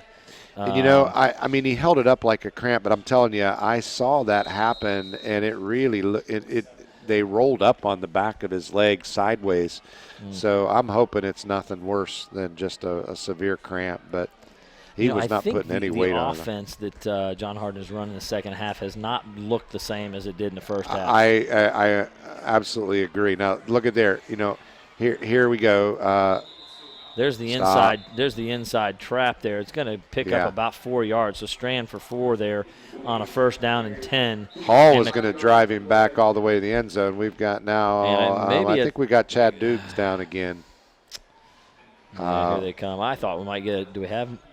E-Town has 2 more timeouts, down 12 with 1:40 to go. I thought they might start calling timeouts just to see if they could get the ball back and see what they could do with it. This cramping is incredible. Yeah. I mean, week 3 and this cool weather, I didn't expect to see this. I totally did not. Now, the game has kind of extended, Jeff, so there's a chance that, at 10 o'clock at night, 2.5 hours of football here. Yeah. You see Greg Hall's kind of limping around out there as well. Yeah, he is. Number 25. He's been gimping around like that. Yeah. Most of the game. But they may have to take Dukes out completely. Yeah, with 1:39 to go, I'm not sure why you would have him on the field. But it is a 12-point game. I guess stranger things have happened. But at this point, maybe you're continuing to play. But, you don't want to mess up. They're trying to get him up. And is that, his leg's not it is working Chad real well. Dukes. Yeah, it's not. Durbin's going to come out and help. And number 75, the more he Quentin walks, Lepore is the going better to it's come out and help moving. him too. But, he's able to get himself off on his own power. You just need to let him stay on the sideline for the rest of the game.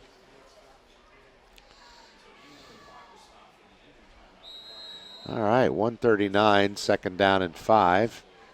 And they are at their own 49-yard line.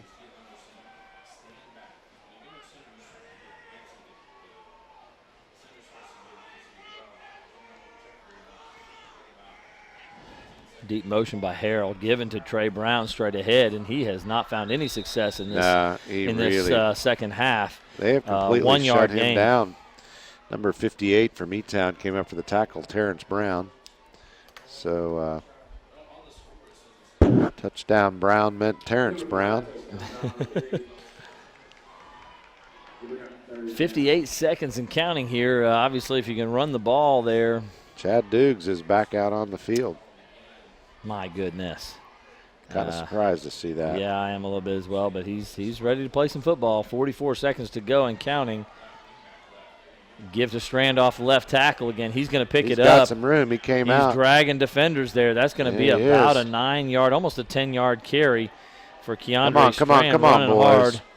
And there's going to be another Terrence flag. Brown was trying to rip the ball out of his hands and got a little bit active. I think that's probably going against E-Town.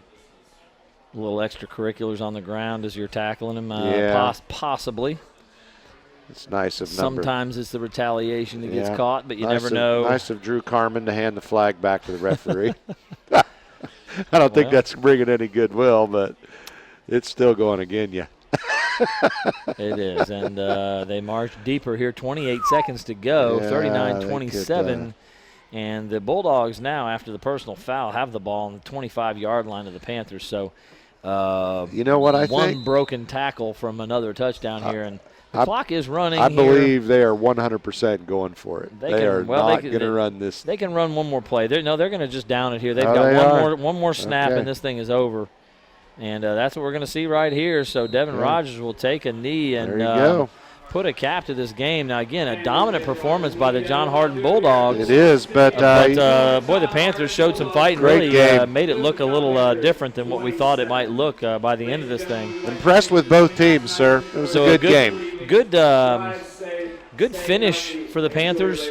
Good performance for the Bulldogs. I'm sure Coach Preston will want to encourage his team to finish off games like this and not allow teams to score some points late like that and make it look a little different than the actual result was. But any final thoughts, Jeff, on what you've seen this evening? Good crosstown rivalry. Nice to see both teams. I think one of the things, as we mentioned earlier, it's just nice to see these programs kind of in a redevelopment stage and getting, well, John Hardin a lot farther along the road on that and doing really well. And the stars shine tonight.